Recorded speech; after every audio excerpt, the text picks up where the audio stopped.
Winning again, boy, I tell you what, they look great against these bad teams.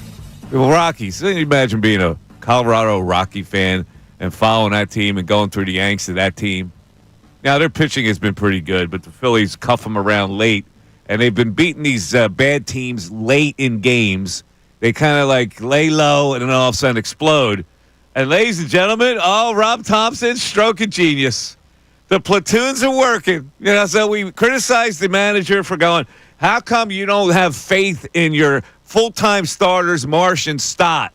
And he says, yeah, we're going to have faith in him. And then he changes it up, and he goes Rojas, and he goes Sosa. And Mr. Sosa has been one of the best hitters in baseball. And what will he do today against the – they have a right-handed pitcher going today, right? Will Sosa be benched today, or will they ride the hot hand? Because yesterday, Philly Rob said that he wishes he could put 10 players in the lineup the way Sosa's hitting.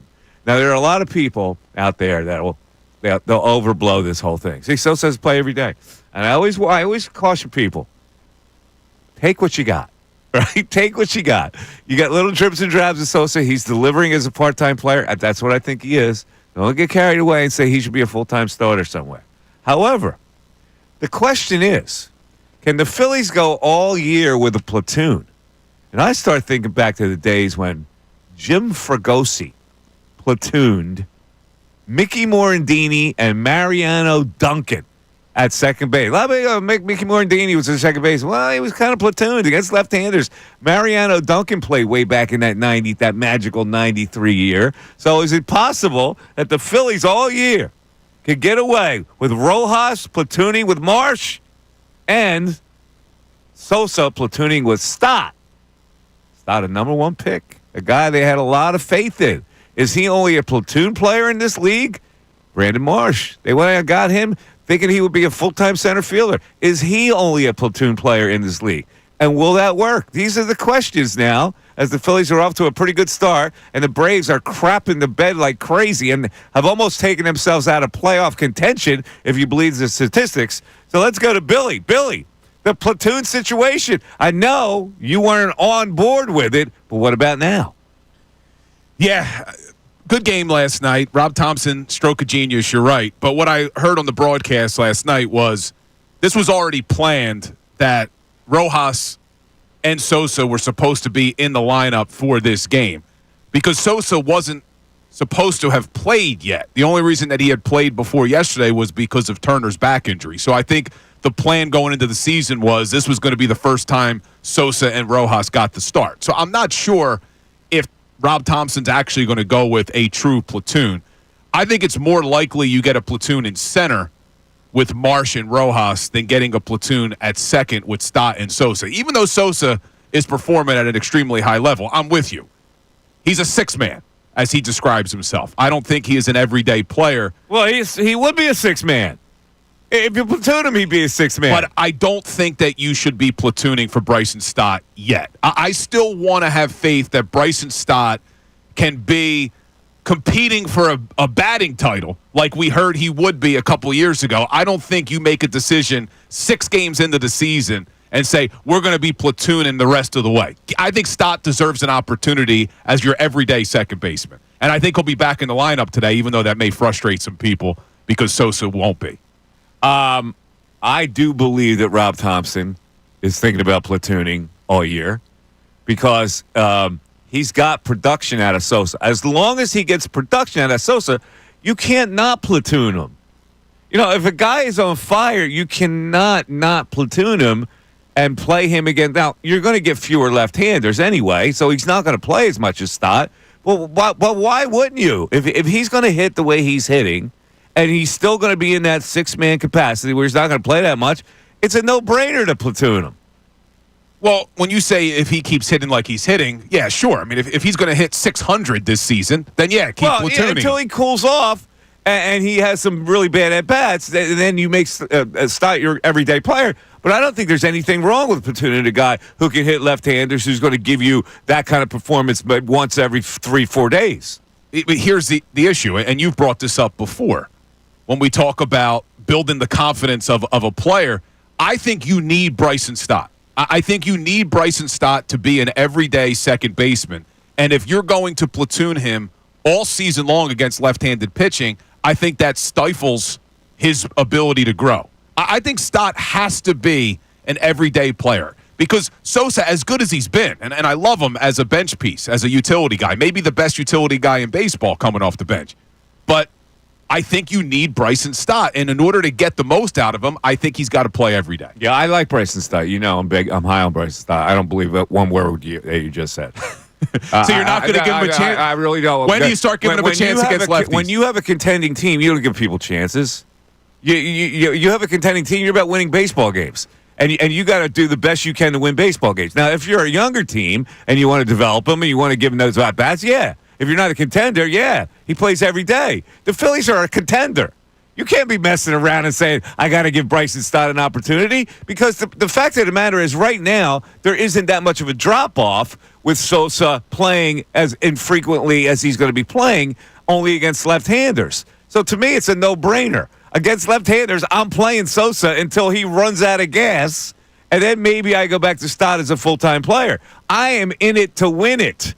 I am not in it to give a guy, like I need Bryson Stott. I don't need Bryson Stott to win something.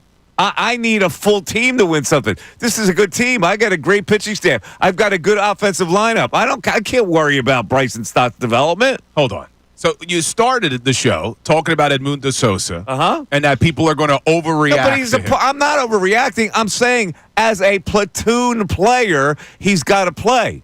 As a platoon player, I'm not saying overplay him. I'm saying play him against the necessary left-hander. And in the postseason last year, in the NLDS, they platooned Stott and Sosa at second, and I didn't like that. I at the time they had to do it because Stott couldn't hit left-handed pitching, but I don't want that to be the case this year. I don't want our second baseman to be a platoon. What's the difference? Because the Phillies got to a World Series platooning a second baseman.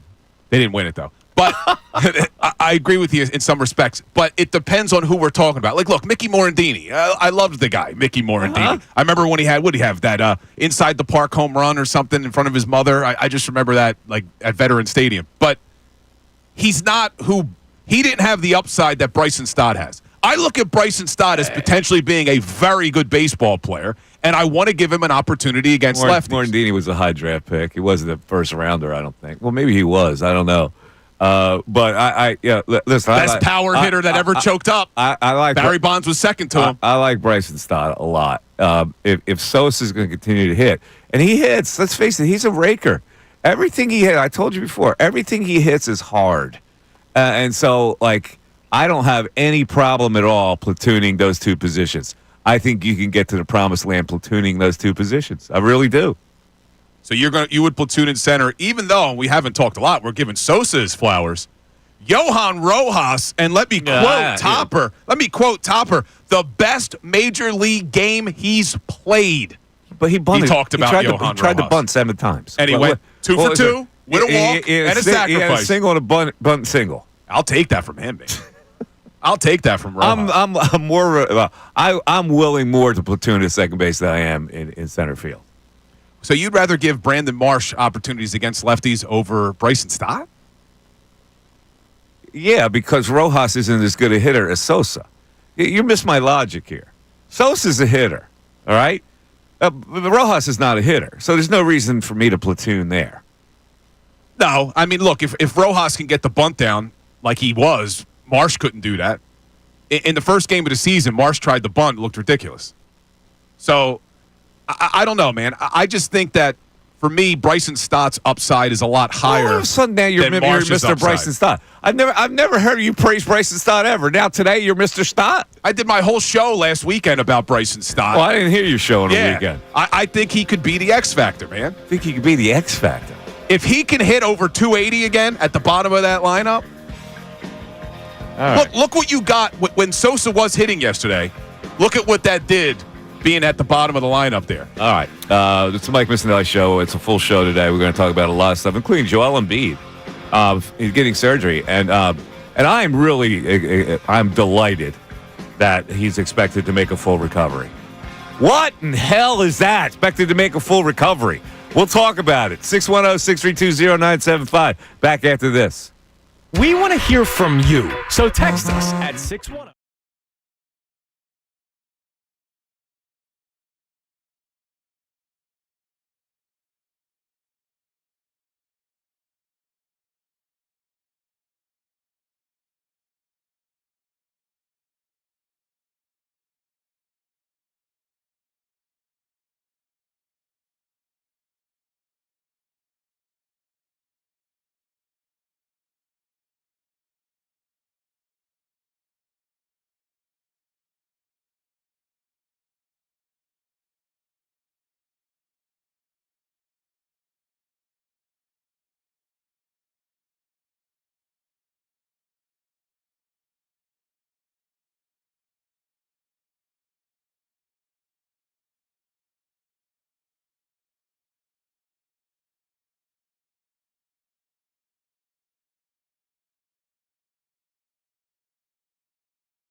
.15, Phillies hot, Braves not. Just so we, well, the Braves are they 0-8 now? 0-7. They're 0-7. Dodgers are 8-0. No team. That's right. Dodgers are 8-0. Braves are 0-7. No team that has started 0-7 has made the playoffs. You aware of that? I am aware of that. It's pretty wild, man. So just to squish the Braves a little bit, and the Braves fans that might be amongst us who thought and all you you pundits out there who picked the Braves to win the division. Last night it goes to extra innings. Braves blow a lead against the Red Hot Dodgers, and guess who comes up in extra innings, Bill? Was it Shohei Ohtani? Shohei Ohtani steps up with the big wand, and this is what happened. High fly ball to center field. Harris is back. Ohtani, inevitable. There you go. Home run. See you later. Head to the freeways. Yeah. Where was that game? Was it was at L.A., right? Yeah. Yeah. Is there any chance he doesn't win NL MVP? The guy's unbelievable. Well, he's going to pitch too, so we'll see. That'll add to it. Yeah, I'm looking at the odds for NL MVP. Ohtani's a plus 125. Closest person to him, Juan Soto at plus 500. That's more than triple. Yeah, well, Soto's got a chance. Certainly, he has a wonderful season. But when you talk about the Braves, though, I'm looking at the odds now because when the season started, they were the favorite to win the NL East. Yeah. Phillies are now favored at plus 115. Mets behind them at plus 170. The Braves have dropped all the way to plus 280 to win the NL East. I wish I would have hopped on the Phillies early then. Oh, yeah, the odds are a lot better. Well, dude, how about this one? To make the playoffs in the National League, the Dodgers are a minus 50,000. The Phillies are a minus 400. Braves are still a minus 168, but the Phillies are the second favorite now to make it to the NL playoffs. Zach Wheeler with a record last night. See that? I did see that. 13 straight regular season start, 6 innings pitched, 2 runs or less. Did you remember Dutch Leonard? Did you watch him pitch? No, but Dutch Leonard was the guy he topped. I was I'm thinking to myself. Wait, Dutch Leonard died in 1952. Yeah, I know, but it's funny how I'm glad you brought Dutch Leonard up, right? Because today you had Dutch Dalton, but would you have, like, for instance, would you have Italian Romano? Would you have Spanish Sosa? Oh, is that why they called him Dutch? I mean, of course. Of course. It was, he's Dutch. Are you sure about that? Yeah, yes. That's why his name was Dutch? Everybody who's nicknamed Dutch has a Dutch background. Is that why Dutch was called Dutch? Darren Dalton? Yes. Oh. I didn't know that. Jesus God. I thought that was just his nickname. Well, coming out of the pen, Italian Romano. And by the way, why is it Romano? Why is it not Romano? It's not Romano. It's Romano. I know. I picked up on that, too. It shouldn't be Romano. No, because it's Roman. Yeah. Right? Romano. Romano. Well, whatever. It's Canadian. It's Canadian Italian. They pronounce it different up there. So that doesn't count. Spanish Sosa also. I find that stuff weird, man. You would never have that today. It's going to be hard to call him Romano. I can't do it. It's Romano. It's like when we had this whole Calipari. Yeah. Now, Joe DiMaggio's nickname back in the day was Dago, you know. I did not know that. Yeah. Would not be allowed today. No, of course not. It wouldn't be allowed today. Nor should it be allowed. It shouldn't have been allowed back then. You get very upset. We didn't stick up for our rights back then, Italians. What about Paisan Romano, we could call him? Oh, see, that's a violation also. Why? Paisan friend? I don't know. It's just, just sounds bad. All right, let's move on to the Sixers.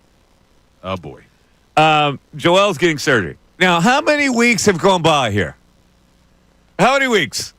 What has it been? How many weeks since he left? It was February, right? So here's my thing. When they shut him down? This surgery is totally unnecessary. That they are just flailing.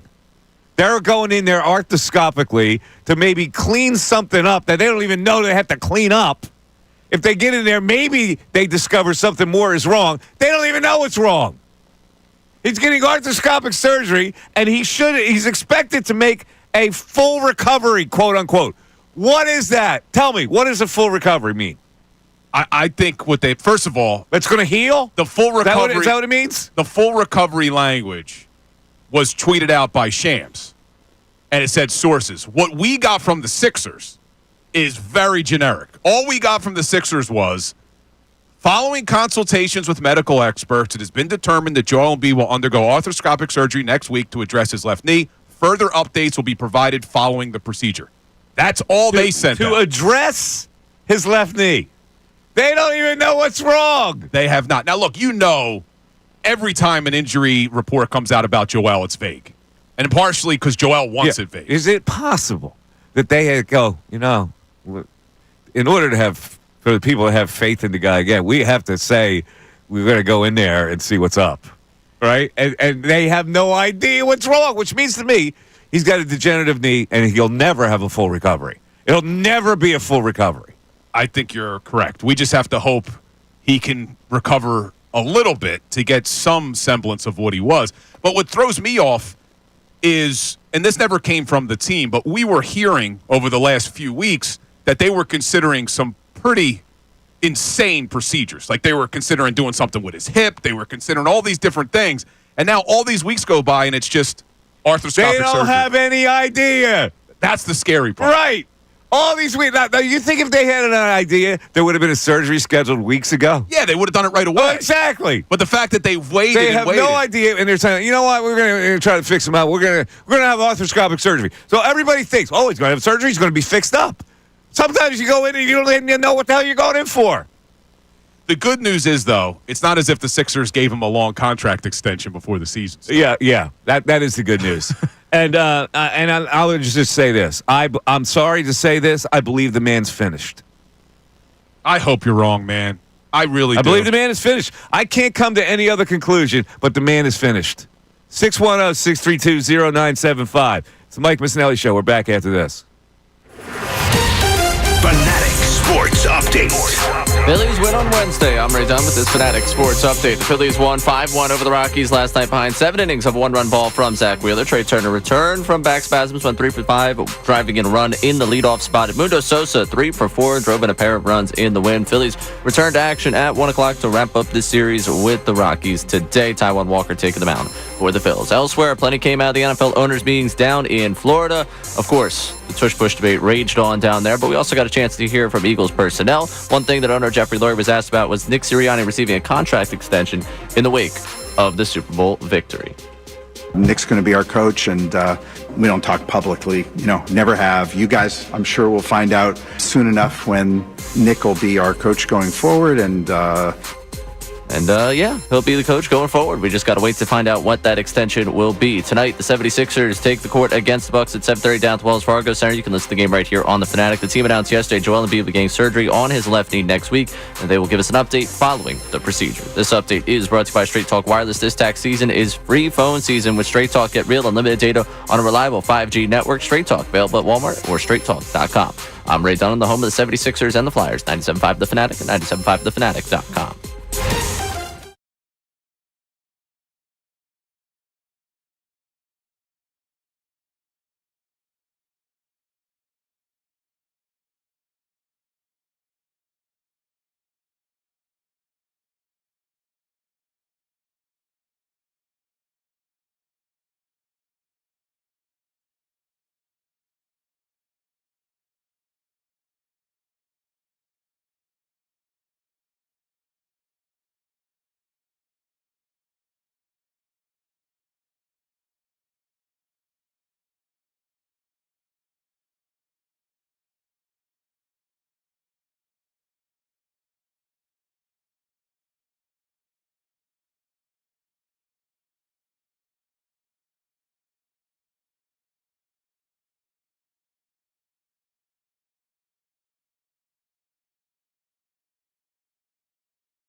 Mike Missanelli Show. A little later in the show, since we've learned through a story in today's Inquirer that Howie Roseman is a foodie.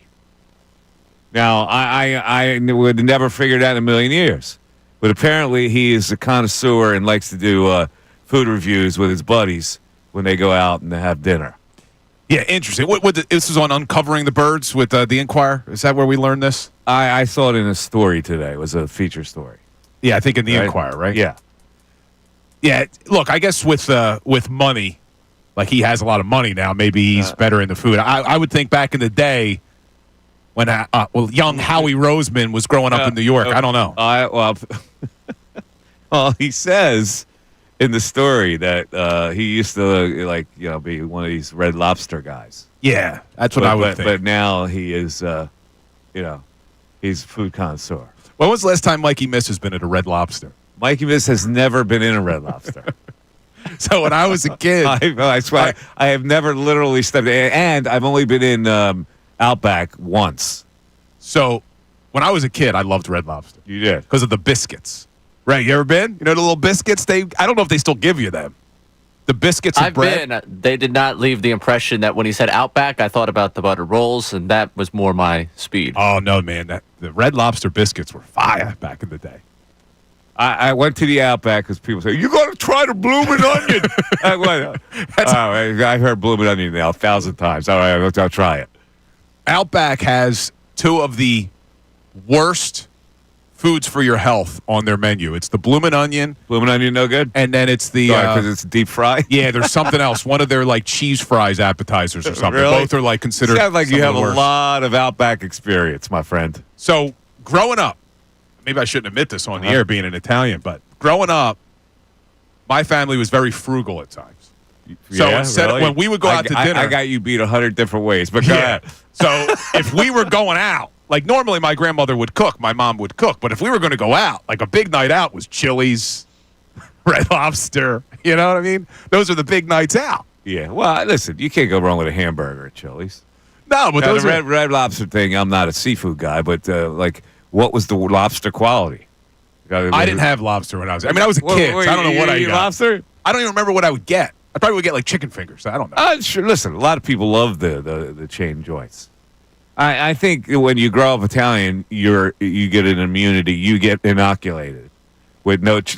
You cannot actually go to a chain restaurant. If you actually walked into a chain, you break out in hives. So now, in my previous life as an attorney, I was fortunate enough to be able to go to a lot of nice restaurants. A lot of times it was business meals and things like that. So I've been spoiled. But I will say, even though I've been spoiled and even though I'm Italian, I still rock with Maggiano's, man, as a chain. I know it makes you upset. I know it makes you upset. Maggiano's, Little Italy. I can't do it. Not a bad chain. I can't do the chain because the chain means the chefs have to cook the same way everything, and it's a program that they have to follow. So I'd rather a chef use a chefdom. Yeah, no, I would prefer. But with kids, I got the chains are better. I grew up poor, right? I'm not afraid to admit it. My father was a very frugal man. And so if we would go out, there were three places that we would go. We would go to the D Grand Diner on Route 13 in Levittown. Diners were the best. We go to the Burlington Diner. We go across the bridge. He loved the veal parmesan or the chicken parmesan that the Burlington Diner had, right? And then we go to Trenton, New Jersey. This was the big treat. Marsilio's Kitchen. Oh, I've been to Marsilio's a few times. Is that still open? I was there maybe, I'm going to say 6-7 years ago. Really? I had court up that way, and I went out of my way to go there. Really? Because it's a famous spot. That was the big Sunday. We're going to Marsilio's today. Oh, my God. Now, they got spumoni. I used to be a lawyer. I see Ray joking about it. But did you also know that I used to manage a diner? You managed a diner? That's correct. Well, I was a diner manager. Well, before law school? During law school. Well, during law school. I've told you before, my ex-wife's Greek. So what'd you think her family did? Diners. Of course. Their family did? Seriously? Yeah, they had a diner. It's not there anymore. but they had a diner, and I was the manager. What is it with the Greeks in the diners? I don't know, man. They're Did all anybody into make the that restaurant. connection? They're all into the restaurant business. All of them. Yeah, what is that? I'm not sure. Diners, especially. Yeah, diners are big time Greek thing. I don't know what diners are more in Jersey. You don't find them in PA as much anymore. You don't find diners really anywhere outside of Jersey. They're getting phased out. Jersey's still. They're even getting phased out in Jersey a little bit. A little bit. Yeah, it's not like it used to. Well, the chains did it. Because back in the day when you didn't have as many chain restaurants, you could go get veal parm at the diner like your dad did. Yeah. Now your dad would probably go to Olive Garden or Maggiano's for it. I don't know if he went veal. I don't know if he trusted the veal. I think he went chicken parm. He would go chicken parm? I don't know, man. There's three places we went. Burlington Diner, D Grand Diner, Marsilio's Kitchen for a special Sunday dinner. Marsilio's was huge. Yeah. So anyway. You started this with Howie. Where I'm getting to this is, I really haven't frequented many new restaurants lately. I used to do that a lot. So I want to take some people's recommendations. Since Howie in the story would not give his recommendations. He said, I've gotten very close to the chef community, and I don't want to single people out and cheat other people of not mentioning them. So he didn't mention anything. So I wanted to take some suggestions of people on what their favorite restaurants are. Well, I'm going to go a little behind the scenes here because I know a place that Howie loves. You do? I was golfing a couple years ago in a golf event with the owner of Angelo's, Danny. Uh-huh. We're on the tee box on the first hole. What's his name? Gianpietro? Or what's the last name? I forget. It's something like that. Dan, I have it in my phone. Gianpietro? Yeah, okay. So Danny starts FaceTiming with somebody on the tee box, and then he turns to me and he goes, "Say hello." He's FaceTiming with Howie Roseman from the tee box. Apparently, Howie's one of their biggest customers over at Angelo's. So he goes to get cheesesteaks? That's his idea? I guess pizza, cheesesteaks. So I'm talking about a restaurant here. This is supposed to be a top spot in the city, though, for cheesesteaks and pizza. I've been there. What'd you think? It's fantastic. You know, I put it 1 and 1A with John's roast pork for the cheesesteak. 1 and 1A. What about the pizza? Did you like the pizza? Pizza's tremendous.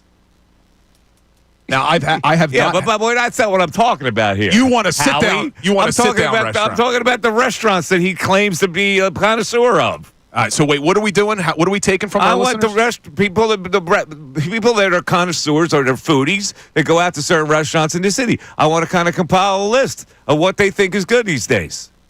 All right. And then we'll try. And we got a text board that's open for that.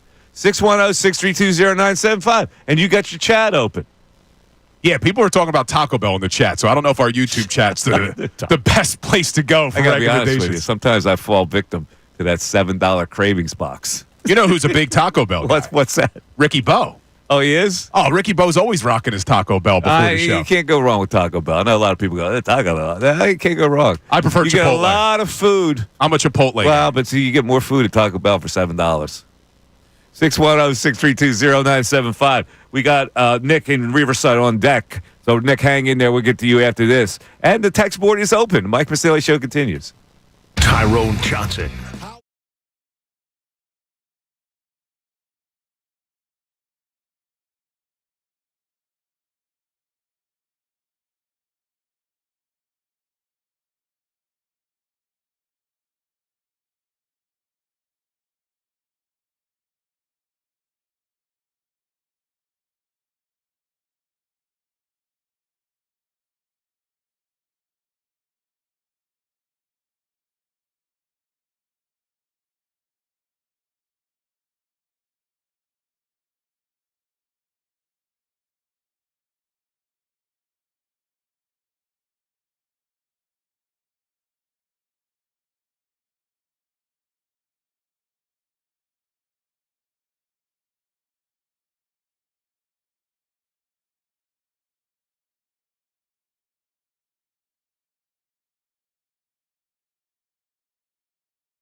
Mike Missanelli Show, 97.5 The Fanatic. Yeah, we were talking about Rojas last night. And here's what he did. He went 2 for 2. Now, all right, one was a bunt. They couldn't fetch quickly enough. He also worked a 7-pitch at-bat in the third inning and singled up the middle. Laid down a bunt in the fifth inning to move Sosa from second to third. Colorado had no play on Rojas at first, so that was the hit. That was the bunt single. Yeah. And it was the one where they didn't cover first. Yeah, he sacrificed Sosa to third base in the seventh inning, and he drew a walk in the eighth inning. Thompson. This was the best Major League game he's played, in my opinion. That's exactly what he needs to do. He needs to move runners, put the ball in play, sacrifice, and play good defense. He played really well. So now they go to Rojas. This is what Rojas says. I agree. See, this guy's a little weirdo. I agree. I moved the runner. I did my job. Now, come on, Bill. Look, man. I agree. I like his mentality. You're not up there to hit home runs. Yeah, this guy loves himself some self. You're not up there to hit home runs. But hold on, that bunt single by Rojas, that 5 minutes showed how bad the Rockies. Oh terrible. My God! I tweeted it out. I said this is obscene defense. They're terrible. I can't stand it. Well, on 3 straight plays, you had the pickoff that misses and Sosa gets to second. Yeah. Then Rojas bunts, nobody covers first. Then Trey Turner hits the infield single. They can't get anybody out. Yeah. Then the pitcher's late to the plate.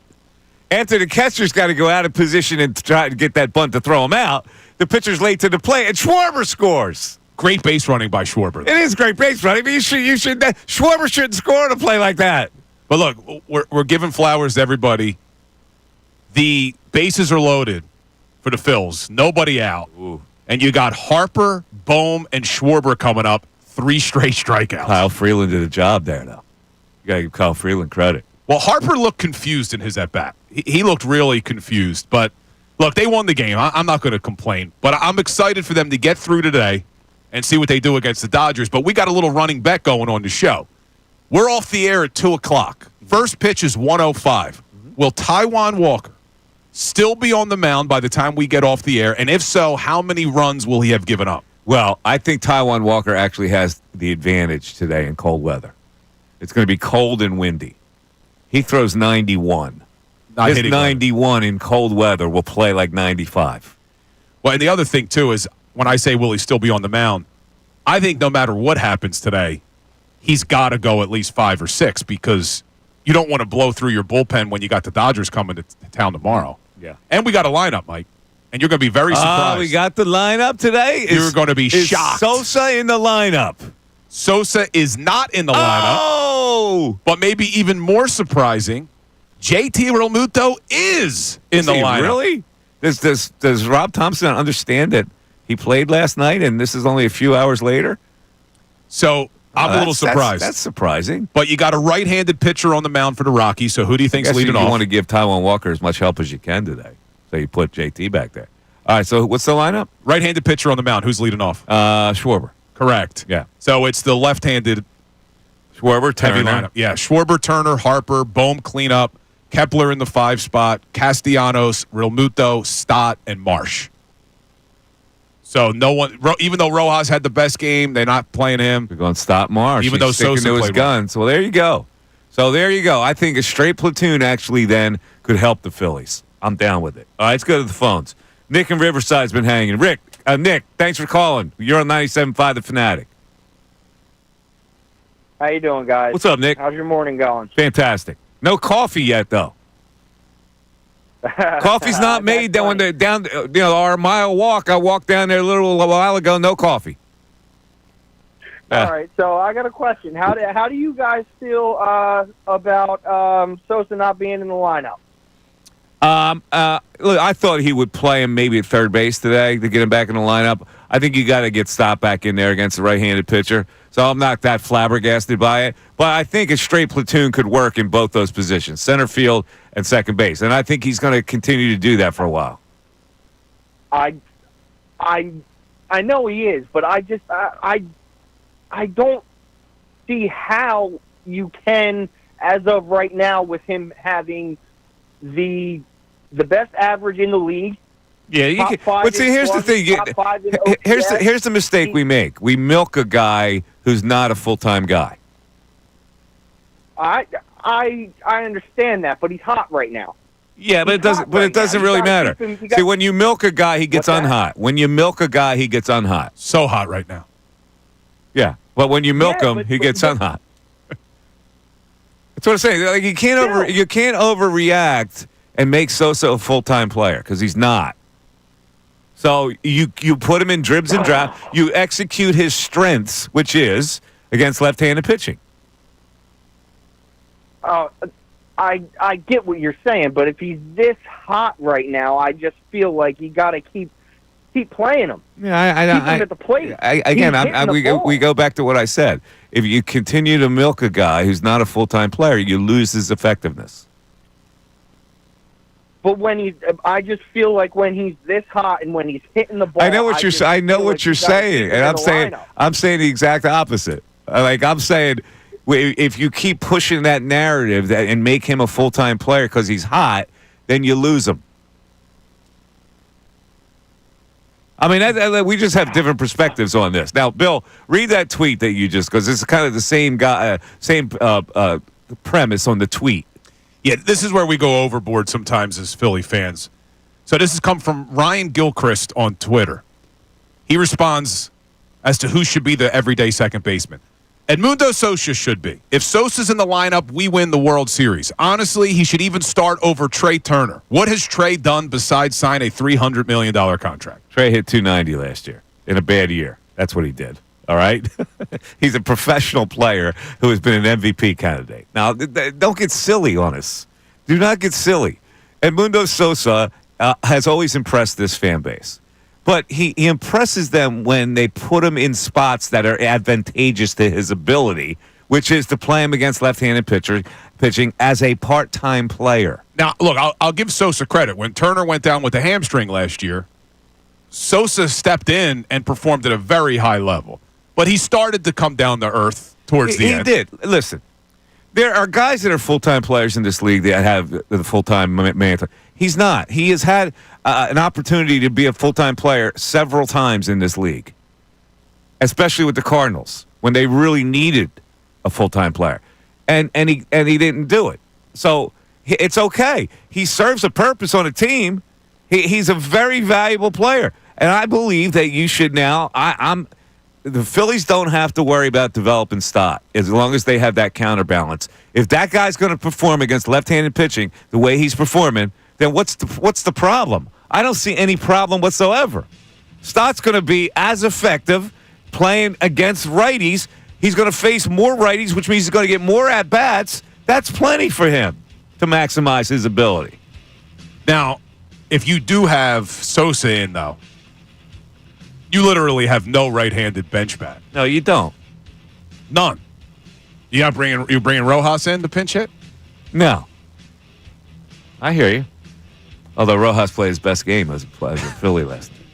Got a bunt single. You hate Rojas. No, I agree. Give him credit. I agree. What you got from him yesterday is what you need. This is what bugs me. He really played well, Rojas. I agree. Come on. 610-632-0975. Mike Missanelli Show continues. Fanatic Sports Update. Phillies win on Wednesday. I'm Ray Dunn with this Fanatic Sports Update. The Phillies won 5-1 over the Rockies last night behind 7 innings of one-run ball from Zach Wheeler. Trey Turner returned from back spasms that kept him out of every game except the opener. He went 3 for 5, driving a run from the leadoff spot. Edmundo Sosa went 3 for 4, drove in a pair of runs as well. Phillies returned to action at 1 o'clock today to wrap up the series with the Rockies. Taijuan Walker taking the mound for the first time this season for the Phils. Elsewhere, plenty came out of the NFL owners' meetings down in Florida, outside, of course, of the big ongoing tush-push debate. We got a chance to hear from Eagles personnel down there. One thing that owner Jeffrey Lurie was asked about was Nick Sirianni receiving a contract extension in the wake of the Super Bowl win. Nick's going to be our coach, and we don't talk publicly, never have. You guys, I'm sure, will find out soon enough when Nick will be our coach going forward. So a contract extension on the way for the Super Bowl winning head coach. Elsewhere, the 76ers take the court against the Bucks tonight at 7:30 down at the Wells Fargo Center. You can listen to the game right here on 97.5 The Fanatic. The team announced yesterday Joel Embiid beginning surgery on his left knee next week, and there will be an update following the procedure. This update brought to you by Discover. Do you know it's accepted at 99% of places that take credit cards nationwide? If you guessed Discover, you guessed right based on the February 2024 Nielsen report. I'm Ray Dunn, the home of the 76ers and the Flyers. 97.5 The Fanatic and 97.5thefanatic.com.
Coming up in the 11 o'clock hour, we're going to go to some restaurants, but also Bill Colarulo will rank the girlfriends of Val Kilmer.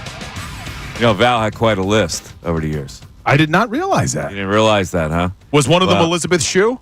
No, it wasn't Elizabeth Shue, but I will give you the list of the women, and you'll have to rank them in order. Is this a blind ranking? It's a blind ranking. I'll just have to give you all the names, and then you'll have to rank them accordingly. All right, hopefully. Don't be Googling. See, he does this all the I'm time. not Googling. You're Googling. I'm not. I see what you're doing. I'm Googling. You're Googling so you can put your own little spin on it before I even ask the question. You're defeating the premise of the exercise. No Googling, just Oogling. Why does he do this, Ray? I'm not going to look it up. I promise why you. does he always have to get? He always has to Google when I'm trying to get him to guess something. He's always Googling stuff. I promise you, I am not going to Google it. I promise. All right? You went to the computer right away as soon as I said I'm it. always on the computer. I'm in the YouTube chat. What are they chatting about? What are they talking about here? Got any restaurant recommendations? No restaurant recommendations. No? Ray, we got anyone at Tech Board so far? Restaurant recommendations? Like we can pass on to Howie? The Love. What was it? Steak 48. The Love. I've been to Steak 48. Where's that, in Jersey? No, Philly spot. Right on Broad Street. Oh, okay. Yeah, Steak 48. Yeah. You're thinking of Steak 38, which is in Jersey. Yeah. But Steak 48. The Love, I Steak think. 48, you go with $10 more? Yeah. No, actually, Steak 48 is super expensive. I know it is. I've And, been there when it opened, actually. The Love, I think, is a Steven Starr joint, if I'm not mistaken. Well, that's the new one? Let me check The that. Love? Can I Google that? Is that permitted? You can Google that. Yeah, The Love is a brand new, Steven? It's a Steven Starr spot. I don't Okay. know how new it is, but it's a Steven Starr spot. Zahav is one that's come up a couple times. You know, I must be one of the few people who didn't get wowed by Zahav. Have you been to Zahav? I have not, but it's always rated one of the top restaurants in the city. It is. Never been there. I guess I'm not that big on Israeli food. Yeah, I don't know if I've had Israeli food. Well, that's Zahav. And you know who used to be a regular in there? Boban, what's his name? Oh, Bodanovich? Yeah. No. Boban, Tobias Harris's buddy. Yeah. What was his last name? Boban. Marinovich? No. What is it? Marjanovic? I just remember it's Boban. Yeah, Boban used to be there every night. It makes my ears look small. At the bar. Yeah, he does. Boban's had some big ears. cauliflower ear. Was he a wrestler back in the day? I don't know if he was. I don't want to get back to that conversation. No. All right. So, so I'm going to give you the ladies coming up. So I want to see where your tastes go here. Let me see. I'm How interested. many blondes are in this? One. Only one blonde. Oh, interesting. So he was more of a brunette guy. Apparently he was. Okay. I can get behind that. All right. But Val was a killer, they say. Oh, really? Yes. He was really? He was the Ray Dunn of Hollywood. He was come on, man. He was Iceman. Iceman got some. Iceman. He used to walk around the locker room like you, sticking his chest out. Yeah. You know, with his arms back. You know, he had that thing going. Calarulo walk. No, it's the Ray Dunn walk. And I don't know if you've realized, Ray's been a little subdued behind the glass today. What's going on, Ray? He went to the Phillies game last night. And then, of course, they win. He's got to celebrate a little bit. Oh, you celebrated last night, Ray? It's incredible. I say one thing to you, and 5 minutes later, it makes it on the air. Like, you honestly can't take a single piece of information and just internalize it. He's a gabber. Wait a second. He's a gabber. Why is that bad that you went to the Phillies game last night? I'm not revealing anything. It's just incredible. It's amazing about you that anything I say off the air, it's like, you know what? It's been 5 minutes. This feels like something we should get into right now. Here's the problem, Ray. I think people out there, if they've listened to the show long enough, know I'm an open book. So anything that happens in my personal life, I share it out on the air. So it's hard for me when you say something to me as simple as you were at the Phillies game last night that I bring it up on the air. I forgot that you don't want any of that out also, there. No. It's not that. It's certainly not that. It's not that I was at the Phillies game last night. That's well broadcasted. I posted from the Phillies game. I posted about the Phillies game. I just First level seats, too, by the way. First level. I just made the comment to you, and I'll let you tell us who we're listening to in a second here because I see what time we're coming up on here. Yeah. But I made the comment to you that I might be a little washed. I'm a little tired today. And you take it he takes it like you went out got all banged up. Yeah, I mean, I had a little bit of fun after the game last night. He's saying it, not me. No, I want to get into this also as well. You said I'm subdued. It's not like you're sitting there saying, "Oh yeah, Ray went to the Phillies game last night." You are insinuating that there's a reason why my energy is where it's at. He's insinuating that you're hungover. That's exactly what he's doing. Well, whatever it is, you're irritable. Go ahead, Mike. All right, you're listeing to. Well, how could you hate that guy? Why is Ray not like that guy? I mean, it's every day. It's every day you guys see this. WPEN HD1, Burlington, Philadelphia, at Beasley Media Group Station, broadcasting live from the Comcast Business Studios, powering possibilities. But let's get back to this, right? So at the game, you have a couple of beers. Yeah, How many? a couple. You two? Yeah, probably two. Just two? Two IPAs, right? No. No? What'd you have? Domestic? Two. Yeah. You went domestic? Tall boys, yeah. Where at Xfinity? Would you go to Xfinity after the game? Well, I went to Xfinity before the game. Before the game, had a couple. Yes. Went to the game, had a couple. After the game, back to Xfinity Live, or we're in Back to Xfinity Live. No, I didn't go to back out to in Center Xfinity City. Live. You had several last night. Did you get the baseball bat beer? No, I didn't. I don't want to carry that thing around, honestly. I don't know if Bill's that far off here, because we can now count at least 6. Well, here's the thing. Bill's not far off because that's literally what I said to Bill off the air 5 minutes ago. But he can't keep anything internalized. He had to make this about me. Hold on, let me We were focused talking about Edmundo Sosa, Trey Turner, talking about Bryson Stott. Restaurants. And all of a sudden, right. so you know what? Ray hasn't spoken in a little while. Let's just rip into Ray. All right, let me ask. I'll ask our audience this. We're doing a show. If Ray has been a little subdued for the first hour, and if he says to me during the break, I had a little bit of a long night last night after the game, I think that's completely fair to bring up on the Fair air. game. Fair game. I think it's a completely fair thing. Was there a place for me to come in and start yapping during the first hour? No, but I was letting you guys debate. This is the Mike Missanelli show with Bill Colarulo. I'm letting the two of you have your back and forth. We had a caller. We were going to go to the text line. We got into some restaurants. I don't know. I think there were opportunities for drops that you didn't hit the button. I think you're off the game. When was there? Please. I want it. I want it marked down. I want an email after the show in the first hour. I think it was completely fair of me, and I want people to weigh in on the text board. If I'm allowed to say that Ray went out last night after the game, I think that's completely permitted. You are insinuating that he is not in proper shape to do his job today. That's the problem. That's what Ray is bugged about. No, Ray is a true professional. Now, Ray could say, you know what? You're right, Bill. I'm really messed up today, and make it a fun thing. Or Ray could get offended by your ass, which he always does. He always gets offended. He always gets offended by anything you say. You know what really bothers me about this whole situation? What is it? It's really not so much what he's saying. It's the fact that he's saying it and everyone plays victim with Bill. Like, oh, Ray's so mean to Bill. How could Bill deal with Ray every day? Ray's so miserable. Wait a minute. You think the people think Bill's a victim? Yes. You do? Yes. You see the abuse he gets on his chat board? Yeah, I get abused by the chat, by Mike, by you. Oh, your life is so hard. He does get abused by me. I abuse the hell out of Bill. People say it all the time. They go, but Bill's pretty good spirited about you. He goes, you break his balls to no end. I go, yeah, I know. And I love it. And all I did was say, yeah, Ray's a little tired today, and I get killed by Ray. Subdued. Could you imagine? Subdued, and then insinuate I went out. The audience knows there's a little bit of edge between you two. That's why. All right, well, since Ray's upset that we got away from the Sosa conversation, what would you do, Ray? Are you okay to speak? I'm okay to speak, yeah. Actually, I have an opinion on this. What do you think, Sosa or Stott at second? I'm sorry. I think I had one too many last night. I don't know if I can chime in on this. I'm surprised with the way they were talking about Stott being an everyday guy, Marsh being an everyday guy. I know platooning's in Rob Thompson's blood. This is what he's done at this point for this team. We've seen it over the last couple of seasons. But I thought they were going to give these guys extended opportunities. When I saw the lineup yesterday, I was like, oh, all right. Kyle Freeland is the type of left-hander that we're like, they can't hit. But here's my question. Because you're not wrong, right?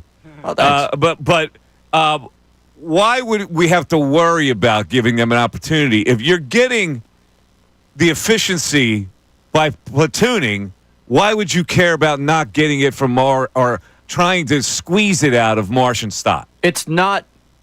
I'll throw the "you're not wrong" out there right back at you because it's not wrong to get what you need to get out of Sosa and platoon those two. I think your best lineup right now against lefties has Edmundo Sosa in it. So I don't think it's that you're not putting your best lineup forward.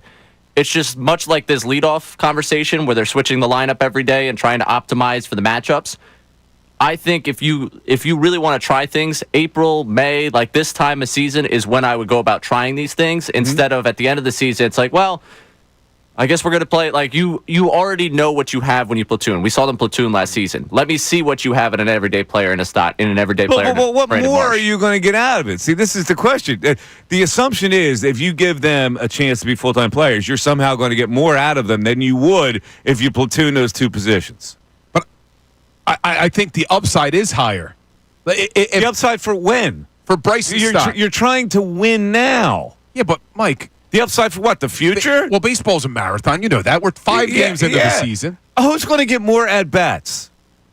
Stott or Sosa? Platooning against lefties and righties? Right. Stott will still get then more. what's the beef? Because I still think you need to see if Bryson Stott can hit left-handed pitching. And if you don't give him an opportunity, we won't know. But why? If you're trying to win something and you have as a complete lineup where platooning gets you just as much, if not more, efficiency, why would you care? You worry about that down the road about Stott. This is the year you have to win. Because here's why, and you said this earlier about Sosa. Eventually, Sosa comes back down to earth. He comes back down to earth as a full-time player, not as a part-time player. Yeah, but as a part-time player, he's part-time because there are fewer lefties. I guess so. See, I look at it when I talk about part-time player, I'm looking at Sosa as more of the utility guy, the bench piece, the right-handed bat that you could bring in to pinch hit, not as a platoon against lefties whenever there's a lefty on the mound. To me, that's a little bit more than what he is. One of every 4 games, you're facing a lefty. You mean to tell me that that's too much for Sosa? Not enough for Sosa? Like, what? It's perfect. It's perfect for him, his profile as a part-time player. 610-632-0975. On the other side, Val Kilmer, his girlfriend's ranked by Bill. Can't wait. After this. Tyrone Johnson, Ricky Vitalico.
It's on my personal Twitter, which is Mike Miss 25. Never been to this place. Conshohocken, Hook and Ladder, kind of underrated. Someone says Hook and Ladder. I don't think I've ever been there. I've never been either. Via La Custa in Rittenhouse. I've been there. Which, if you little Metaganish. do you have a single favorite spot like that No, would put at the top? I don't. Angelo's in Atlantic City. Not bad, but if I'm going Italian and AC, I'm not going to Chef Vola. I'm going to Cafe 2825. That is the best spot. 2825? I've been there. Phenomenal. JG Sky High. You know where that is? Yeah, I've been there. John George. Yeah. Yeah, it's very expensive and very small plates and all about presentation. Beautiful restaurant. Not your type of joint? A little bit small plates. You're not a small plate man? It's a beautifully impressive restaurant. Very. I need to hear from a Greek. Find out why they have all what's this Greek connection to the diners? Now, you managed the diner because your father-in-law was Greek. Or is Greek. Was Greek. Oh, he passed? Well, my ex-father-in-law. Your your ex-father-in-law. Yeah, my current father-in-law, not Greek. Current father-in-law, aerates the lawn. He's not Mr. Fix It. The guy was the other one owned the diner. Yeah, and you would manage it. Yeah, for a short period of time. Son-in-law got in there managing it, right? It's a great job. I enjoyed it, Ray. While he was going to law school? While you were going to law school? While I was going to law school. Well, that was nice. They threw you a bone. So you would get the early morning shift? Dude, it was great. I would get there early in the morning. Now, Ray, talking about maybe having a few too many, I remember having to show up for work the morning after the Phillies World Series parade. Ooh. And I was very hungover managing the diner the day after. But I used to love sitting there and drinking my coffee, eating breakfast. It was the best. Reading a newspaper. Muffins can be very filling. Oh, it was great, too, because when I would order as the manager. Again, he doesn't get that one. What, muffins are filling? Muffins can be very filling. I only really want the muffin top. Yeah, muffin top. Rebecca DeMornay. By the way, the whole bit. He doesn't get any of that. I don't. My wife's throwing out a restaurant for you in Bristol called the Dog and Bull. Never been. It's a new joint. I don't get back there very much. Yeah, it's tough to get back there. People stop you and they throw confetti in the air and It's tough. They do. It's tough to go back to your home. Is that Mike Missanelli? That happens in Oaks. Tough for Ray. to go back to your hometown. They want to buy you a drink. Yeah. All right. So where are we at? We're on the girlfriends for Val Kilmer, or are we on the platooning? Val Kilmer of had quite a bit of conquests, apparently. Are you ready for this? Yes. When he was 21, he rolls out with Cher. Not a huge fan. Wait a minute. In her 30s. See, that's why I think I need to Google in because I remember Cher as like crooked tooth Cher in her 30s. See, I don't even know what that looks like. Oh, I'm more of the older Cher. Very Native American looking Cher was. Can I Google it? Am I allowed? Yeah. Google, I'm going to do young Google Cher. her young Cher. Oh yeah, a lot different. Ray. Val was 21 and she was like 33. Interesting. All right, let's move on. What do I do here? How do I rank them? I'm going to give you all of them. Okay. You write them down and you rank them. All right. Young Cher. Young Cher. 30s Cher. Okay. Angelina Jolie. Ooh. Pre-Pitt Cher. Pre-Pitt Angelina. Pre-Billy Bob? Post-Billy Bob. Pre-Billy Bob. Okay. Pre-Pitt. All right.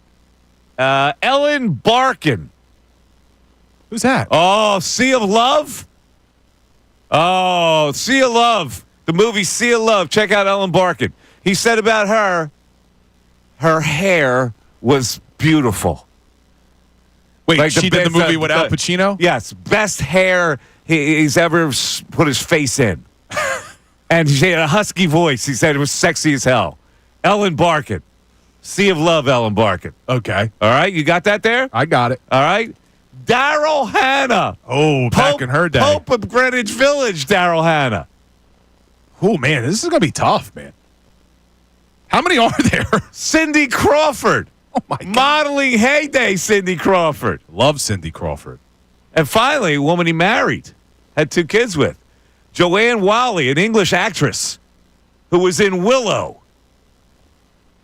Joanne Waller. Remember Willow, the movie? Tom Cruise was in it. I do remember Willow. What's her name? The girl that was in Ferris Bueller's Day Off? Yeah, I remember Willow. That was like a good movie when I was a kid. Joanne Wally. Wally. W-A-H-A-L-L. Yeah, she looks familiar. All right, Ryan. I'm going to guarantee you're going to put his wife last. I don't know. I think I'm going number one. Number one is who? Sidney Crawford. You're going Cindy. You like Cindy Crawford In her prime. You like that little mole she had? Yeah, she was beautiful. All right. All right. Number two, Angelina Jolie. Angelina Jolie, number 2. Can't go wrong there. Number 3, I'm going Young Cher. Young Cher won you over. Number 4, Ellen Barkin. Ellen Barkin. You got the blonde way down on the. You're not a blonde man, are you? Number 5, Joanna Wiley. And I was never a huge. Hannah 6th. Never did it for me. Oh man. I don't know. Wasn't that into Daryl Hannah? Man, come on now. Why? Pope of Greenwich Village, Daryl Hannah? What was your rankings? Oh, Daryl Hannah's high on that list. Above Sydney? She's above Cher. I probably would go Angelina Jolie 1. Yeah, that was tough. It was either Sidney Crawford or Angelina I would go Jolie. Daryl 2. Yeah. I go Cindy Crawford maybe 3. Hold on. My wife's in the chat weighing in. All I got was an excuse me. So let me see. What did I get wrong? What did I get wrong, babe? What did he get wrong, babe?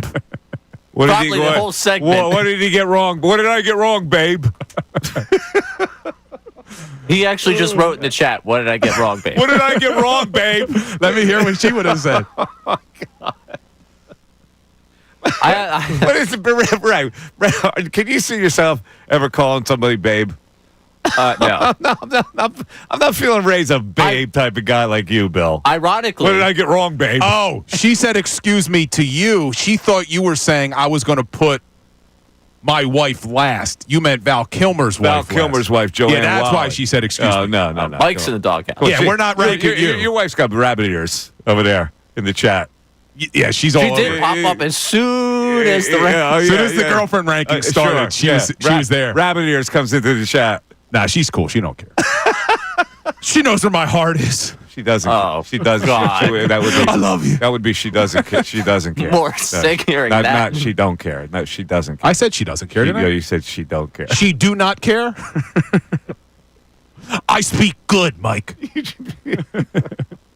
For an educated man. Well, you got to turn it on. Like when I was an attorney, I would speak differently than when I'm talking. You didn't say wit. When I'm talking conversationally with my so-called friends here. When I'm calling conversation with my friends. 610. Some habits you can't break, Billy boy. 610-632-0975. Back after this. Fanatic Sports Update. Phillies win on Wednesday. I'm Ray Dunn with this Fanatic Sports Update. The Phillies won 5-1 over the Rockies last night behind 7 innings, 1-run ball from Zach Wheeler. Trey Turner returned from the back spasms that kept him out for a few days, went 3 for 5, driving a run from the leadoff spot. Mundo Sosa 3 for 4, drove in a pair of runs last night. Phillies returned to action at 1 o'clock to wrap up the series with the Rockies. Taijuan Walker on the mound for the Phils. Elsewhere, plan came out of the NFL owners being down in Florida. Outside of the ongoing tush-push debate, we got a chance to hear from Eagles personnel. One thing that owner Jeffrey Lurie was asked about was Nick Sirianni receiving a contract extension in the wake of the Super Bowl victory. Nick's going to be our coach, and we don't talk publicly, never have. You guys, I'm sure, will find out soon enough when Nick will be our coach going forward. So we'll keep you updated when that gets announced. Nick Sirianni getting a contract extension, 1 year left on his original contract. Tonight, the 76ers take the court against the Bucks at 7 down at the Wells Fargo Center. The team announced Joel Embiid beginning surgery on his left knee next week, and an update will follow that procedure. This update is brought to you by Mercedes-Benz. At feeling voting first Mercedes-Benz, hard to believe, but it's real. From leather stitching to the iconic design, every element of Mercedes lives up to its reputation. See for yourself at your local dealer. I'm Ray Dunn, the home of the 76ers and the Flyers. 97.5 The Fanatic and 97.5thefanatic.com.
right, the question is, with the Phillies, they win again last night. They just bust teams up late.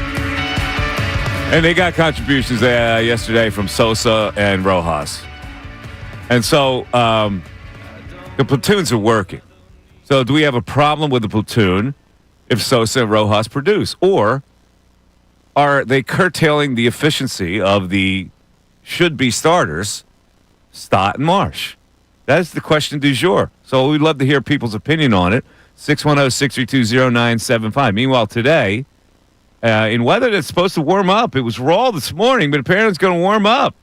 And I don't think that helps Taijuan Walker. I think raw weather would have helped him. Cold weather, 91. When you locate, you get it on somebody's hands. You get to hurt their hands. They get a little reluctant to swing in weather like this. Yeah, it's going to be warm, so forget about it. Yeah, the run total's going up a little bit too, according to Vegas. It was 9.5 about an hour ago. It's up to now over 10. Phils are still favored, minus 205, but they're going to have to hit the ball today because there's no way Walker's shutting down even a bad Rockies team. I would. He might. It's a bad Rockies team. Mickey Moniak last night has one job to do. What? Hit the cutoff? Hit the freaking cutoff. You know how ticked off that makes an infielder and a pitcher? Well, I remember Jimmy Dugan getting very upset. Jimmy Dugan. You hate but League if you're an infielder and you're out for the cutoff, believe me, this has happened to me a million times. You get in the proper position and I got to catch and wheel and fire. And all he has to do is hit me. And the ball goes over your head and it defeats your whole purpose of making a play. Yeah. And it ticks you off because it's the bad play and the run scores and the pitcher gives up a run he shouldn't give up. It screws up a team 100. Just one little fundamental play, people don't realize, messes up your whole team. Now, you get mad at me for having a football mentality sometimes when it comes to baseball. Yes. On something like that, I think you sit the guy down. I think that's an immediate benching because that's Little League. You hit the damn cutoff. You don't sit the guy down in the middle of the game. Sit him down. No, you don't. You don't sit him down. But and he knows it. Like Mickey Moniak's played enough ball to know that you should hit the cutoff. Well, he's trying to be a hero. Like you can't reach the plate. So there's no reason for you to miss a cutoff, man. What are you trying to do? You're trying to overthrow a ball for what reason? It's not going to get to the plate anyway. Yeah. So you say, here, if you're a manager and he comes in, you just give him a look. You give him a look. That's it? Just a look? Just a look. And then he'll go, I got you. That's my bad. My bad. That's the way it should work. Now, the Flyers coming off another win. When do they play next? Are they back on the ice tonight? I don't think so. They got a couple days here. Yeah, they may have a couple days off. But there was a hockey moment last night. Yeah, there was a big hockey moment. So we're gonna play it now. The biggest hockey moment of last night as we continue our. There you go. We talk hockey here, and so last night, Alexander Ovechkin. Man, this dude, incredible. Here he goes. Last night. 35 seconds to go in the period. There's Ovechkin scored! Career goal number 892. You know, when Gretzky set that record, I said that's almost like DiMaggio's 56-game hitting streak. I agree. There's nobody ever that is going to reach that kind of total. Especially because in the modern NHL, they don't score as much as they did in the Gretzky era. Like in the Gretzky era, the goalies weren't as good. The pads were smaller. Like there was a lot of 7-6 games back then. The fact that Ovechkin's doing what he's doing is remarkable. And I was looking today, Mike, this is even crazier. He's 3 goals away. Do you know Wayne Gretzky in his career played 1,487 games? Alex Ovechkin right now, 1,485. He may break the record in the exact same amount of games that it took Gretzky. That's uncanny. It really is. He's still playing at a very high level, too. He's always been I was always, I'm a Flyers guy, but I always loved Ovechkin. I just loved the way he played. Okay, let's look at some of the great scoring plays in sports. All right, you got the big home run records. Okay, you have the sky hook by Kareem Abdul-Jabbar. You have the right circle shot of Alexander Ovechkin. It's insane. Yeah, laser pass, boom. On the power play, it's like unstoppable. with him at the top of the circle there. Yes. But yet, what I loved about Ovechkin, because he came into the league around when Crosby came into the league, I always thought Crosby, as good as he is, was a whiner. I didn't like the way he played. Yeah. Ovechkin he would, just as quick as he would score, he'd light you up. I mean, he could hit, too. I've just always loved how hard he plays the game. I always thought that the Philadelphia view of Sidney Crosby was an example of our inferiority complex. Yeah, I hated him. Well, of course you did. I hated him. Because you bleed fly. You have this Flyer thing in you that you can't cure. Let me ask you. That guy is a great player. Great player. I agree. Great player. Yeah. But when a player on an opposing rival comes out and says to the media that he doesn't like the Philadelphia fans, why? Because I don't like them. Why? I just don't like them. Well, of course we're not going to like you. You don't like us, we don't like you.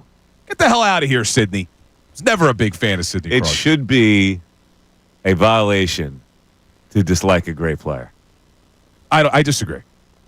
Sidney Crosby. We watch sports to appreciate greatness, and to get wrapped up in pettiness and not acknowledge greatness because the guy said, because I don't like them. Did you hear me say he's great?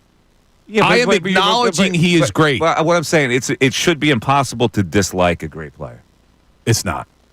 There is one of the greatest moments. I just don't get that. Now, one of the greatest moments we ever got from Claude Giroux was the shift where he lights up Sidney Crosby and then scores a goal on the first shift of that playoff game.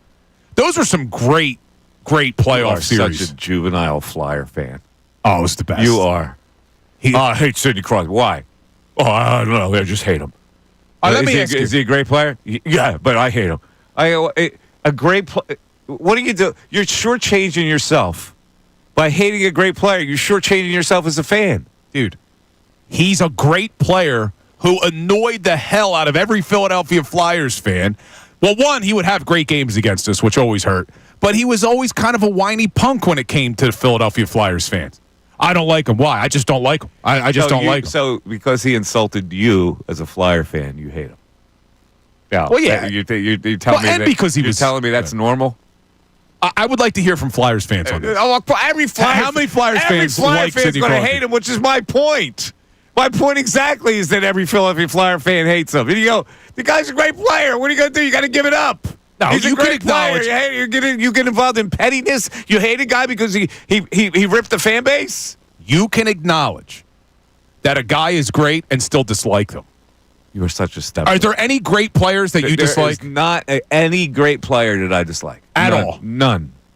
Everybody across any sport. Hated Brady. Everybody hated Barry Bonds. Everybody hated this. Everybody. I go, they're great players. They've given you greatness in their careers. That's why you watch sports, to witness greatness. You don't waste your time hating a guy. I respected Brady. I liked Brady. I was rooting for Brady. But I hated Brady. I didn't hate Brady at all. Oh, you didn't hate him? No. I started to hate him early in his career when he was with the Patriots, but then when he started doing unbelievable things, my hate turned to admiration, and I really liked Brady. I rooted for him. Who are your hated guys?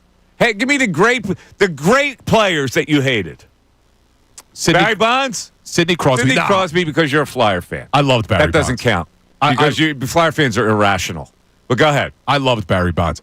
Oh, you loved Barry Bonds. I did. Players that I hate. I'd really have to think. I mean, Sidney Crosby comes to the top. He's the only guy. And why? Because you're a Flyer Stepford. That's why. He was such... You don't hate any other great player. You don't even hate Brady. People in this town hate Brady. Why? He hates us, too, Sidney Crosby. So what? That's why. So what? He hates you. I'm trying to think if there's anyone else. And again, this is sports hate. I'm sure he's a nice guy. My sports hate is probably the most for Sidney Crosby. I'm trying to think if there's anybody else. I disliked David Wright with the Mets. David Wright? Yeah, something about him bothered me. Well, he wasn't a great player. He was a good player. Yeah, but I'm trying to think great players that I would have really hated. Like, what did you like about David Wright? I said I didn't like him. That's why. Why didn't you like him? I don't know. There's something about him that annoyed me. I'm just thinking of people who pop into my head. I mean, Dan Campbell annoys me.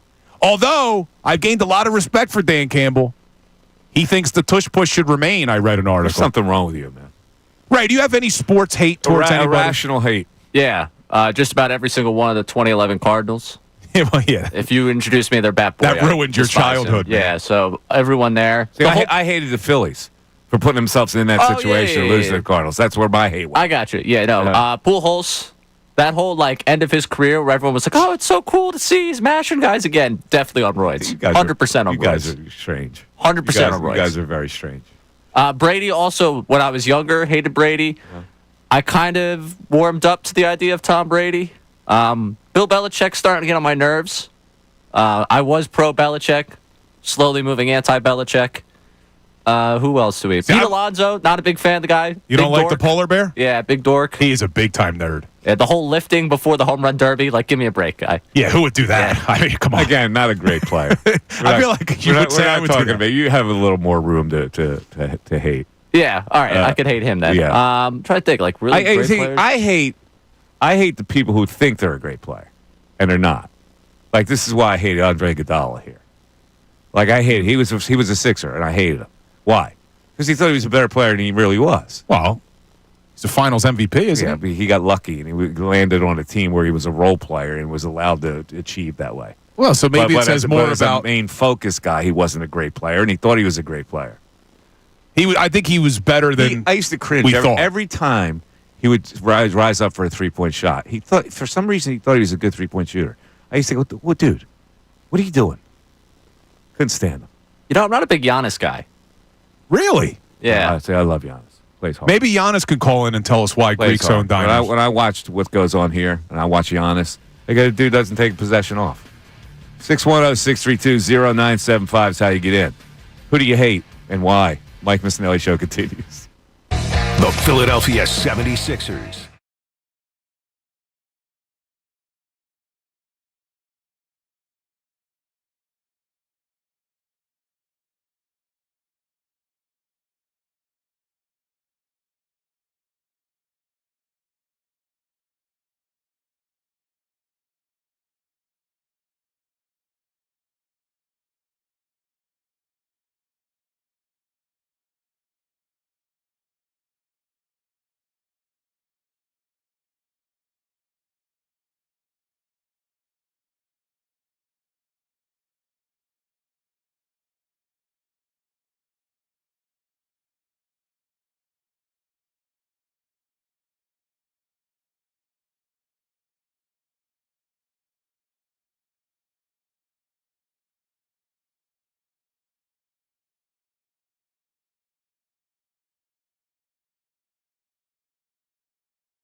It's 11:41. Mike Missanelli Show, 97.5.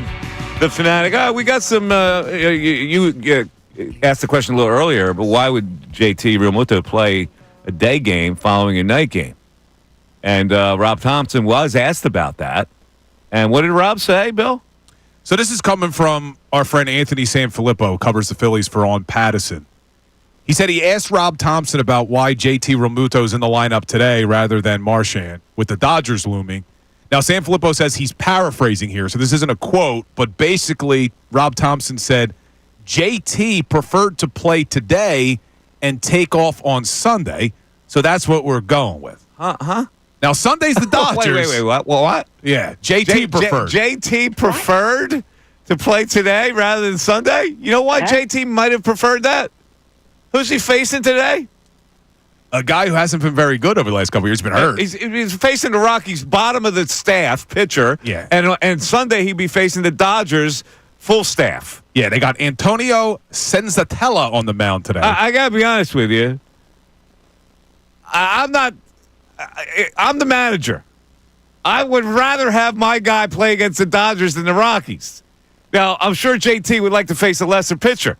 That's a violation on JT. I got to be honest with you. Yeah. Now, people aren't going to see it that way, right? Well, let's look at it logically. Why would you play today? It's a violation on JT, but doesn't this come down more on Rob Thompson? Don't even give him the option. Well, that's when you ask the guy. JT's got a lot of clout with Rob Thompson. Rob Thompson loves himself from JT. He's always going, JT, how many games do we have left to win? You remember that, those scenes in the locker room? I do remember. He's bonded with JT. 8 more, Topper! Right. He's bonded with JT, so apparently JT can do anything he wants. I don't like it. I mean, look, I know it's a long season. But, yeah, you got the Dodgers coming to town, and now JT's not going to play on Sunday? Listen, JT's got a day off Monday, right? If I'm JT, I got the Dodgers coming in. Look, we've been playing slop so far. I need some good swings against a bad pitcher. So I'll play today, but I'll also play Sunday. How about that? Yeah. Play me both. Exactly.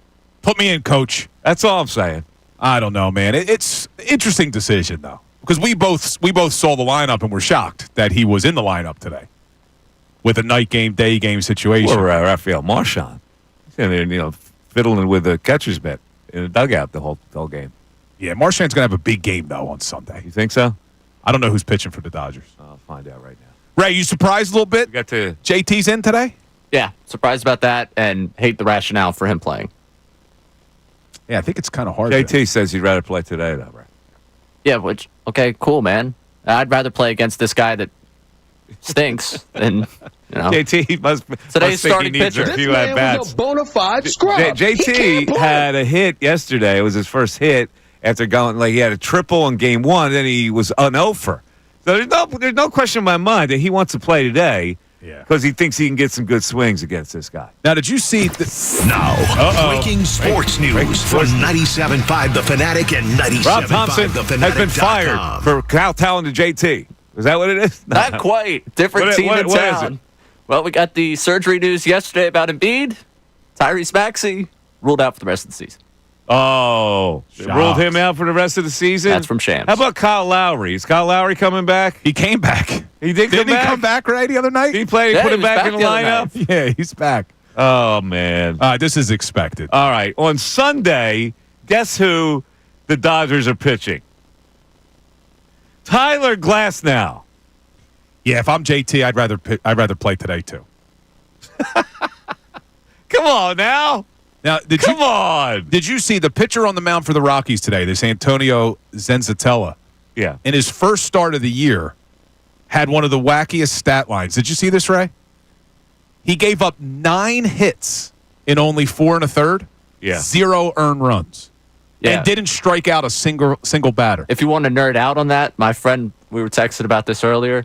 I think the hard hit rate against him was 84%, and his xERA was incredible. The fact that he didn't give up a run, it's insane. I'm guessing he doesn't throw very hard. Is that what I'm guessing? Well, he gave up 9 hits, walked today, 2, both sides. 11. They had 11 runners over 4 1/3. Antonio Senzatella.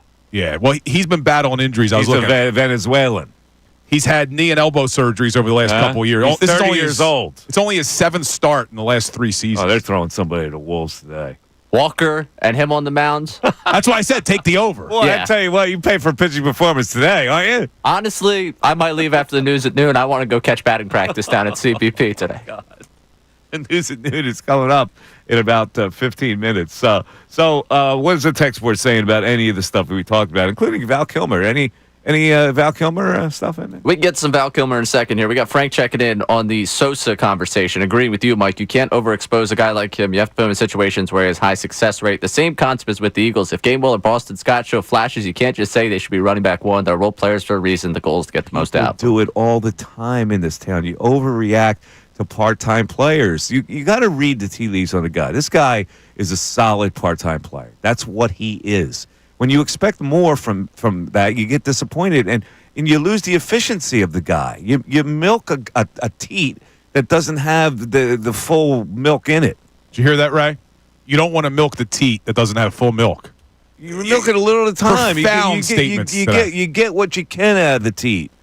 But back to my argument of why I don't want to see them platooning Stott. You don't think that, and you're high on Stott. You've been high on him. I like him. You don't But think he apparently is not ready to be a full-time player. I've been looking at his swings.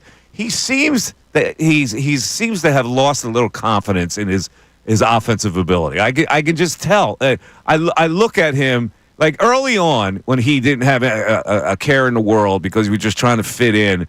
He was a really good hitter to the point of saying, this guy could probably win a batting title. He pulls the ball. He also hits it the other way. He has an idea of the strike zone. He's really good with 2 strikes. But I look at him now and I go, he's lost a little bit of luster, a little bit of confidence against Major League pitching. so.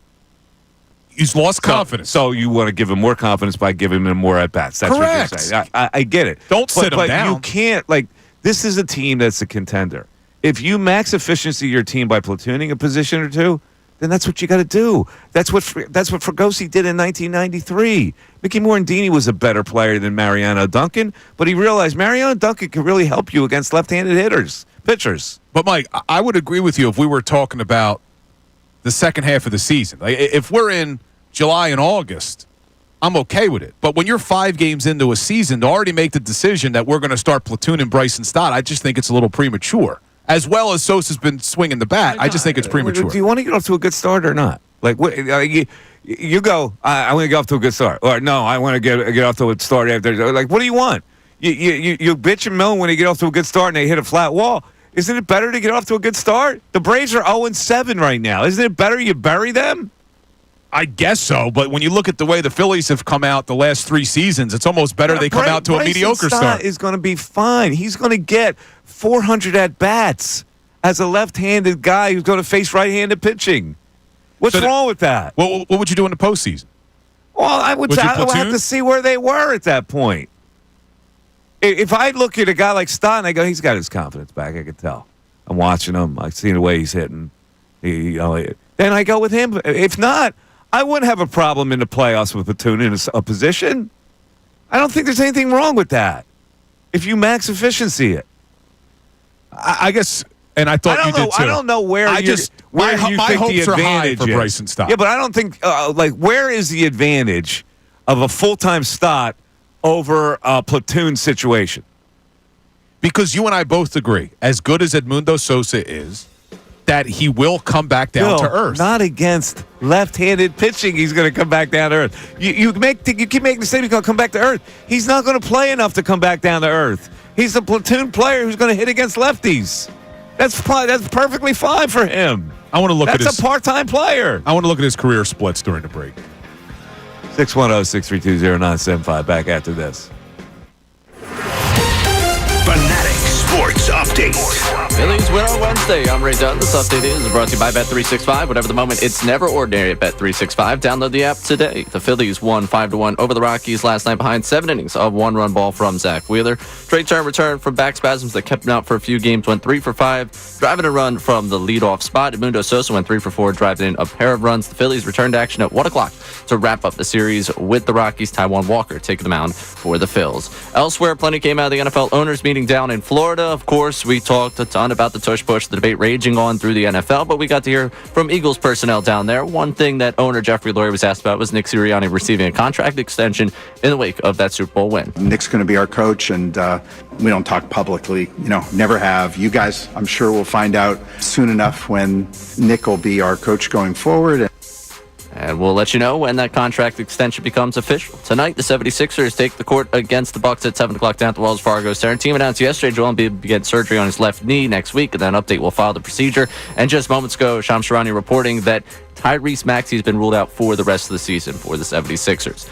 This update's also brought to you by True Green. True Green, get a golf course quality lawn for less than you think. Sign up at truegreen.com. That's TRUgreen.com. True Green, the official lawn care treatment provider of the PGA Tour. I'm Ray Dunn, the home of the 76ers and the Flyers. 97.5 The Fanatic and 97.5thefanatic.com.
25-hour filibuster. I got to be honest with you. That's one of the greatest feats I've ever heard. No matter what he talked about, to stand up there and talk for 25 hours straight, I find near impossible. Like, we do it here. We need a commercial. We only do 4 hours, but we have some breaks. We have some commercials. We can go to the bathroom. We can have a cup of coffee. I don't understand how any human being can do what he did. Yeah, like I give a lot of credit to Scott Hansen because he always does the red zone for 7 hours without going to the bathroom. Yeah. I don't know how you don't go to the bathroom for 25 hours. Well, he fasted. But then how do you have the energy to keep going if you fast? Good question. He said he didn't eat, he's a vegetarian. So he had some kind of vegetarian food and then fasted. I could never be a vegetarian. And then did not have a drop to drink. Now, when you talk 25 hours straight, do you not get dried up? Like, I find it mind-boggling how anybody could possibly do that. And what do you talk about for 25 hours?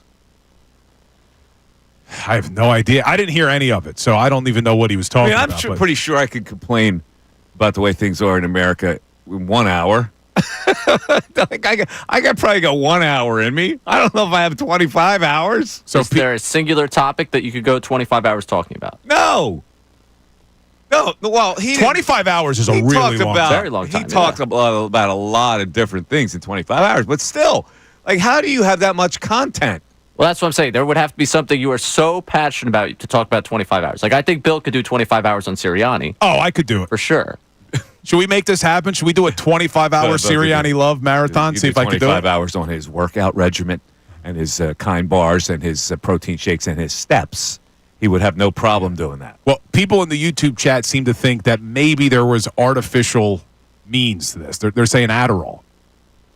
That Adderall would have helped. Help, baby. 25 hours straight? I also think Adderall would wear off before 25 hours. He couldn't sit down. They took the chairs away so he wouldn't be tempted to sit down. Andrew in the YouTube chat wants to know, did it take more than 25 hours to write Sheba the Shema? Is he mocking me? I don't know. Are you mocking me, Mr. Gambini? No. No, Sheba the Sheba, I sketched it out with the dialogue. I put a good 26 hours into it. Writing any book takes a long time. Yeah, well, it took me a couple of years to write my Penn State book. Yeah, I was going to say I had to take you a while. Yeah, but you had to do a lot of research. Once you get the research all compiled, and it's funny when you're a writer, and when I was a newspaper guy, I could write really fast. When you get into a groove like that, you can write it. But I can't imagine talking for 24 straight hours. I've done speaking engagements, and I go, God, I hope I have enough content to fill 20 minutes. You know? Yeah, no, I don't know if I could do it. Like, I always thought, could I do what Scott Hansen does? Like I said, and that's 7. I think I could do that, right? Right? Scott Hansen, it's hard. But at least he's got highlights he's reacting to. But just to talk on a topic. Well, yeah, generating your own content versus reacting to the content in front of you, I think, is two very different things. It's still impressse what Hansen does. I'm not taking that away from him. Yeah, I mean, that feat, when I heard it, I go, well, he was obviously trying to beat the record set by Strom Thurmond. Is that who it was? That South Carolina bigot? I don't know. I didn't even. Strom Thurmond, wasn't it? I didn't see it until you told me about it. Beat Strom Thurmond talked for 24 hours and something. Yeah, I just saw that he was continuing to go. I didn't know what the record was before. Filibuster. And then, so his goal was to beat that, but also to express his displeasure with many things that are going on. It's 12 o'clock. It's noontime. It is the Mike Missanelli Show. You're listening to 97.5 The Fanatic and WPEN HD1, Burlington, Philadelphia, a Beasley Media Group station, broadcasting live from the Comcast Business Studios, powering possibilities. It is noontime. Happy lunchtime to everybody. And for your lunch background, we give you a little something that we call the News at Noon. There's a whole lot going on in this world. It's time to catch up.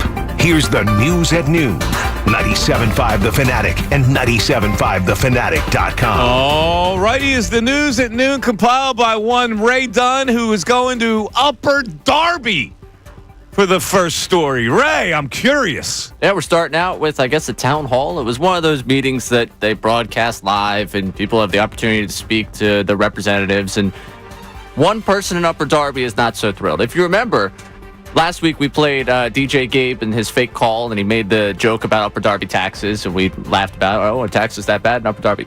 I still don't know the answer to that question. I know that there's one upset man in Upper Darby with their mayor, who apparently is a Cowboys fan.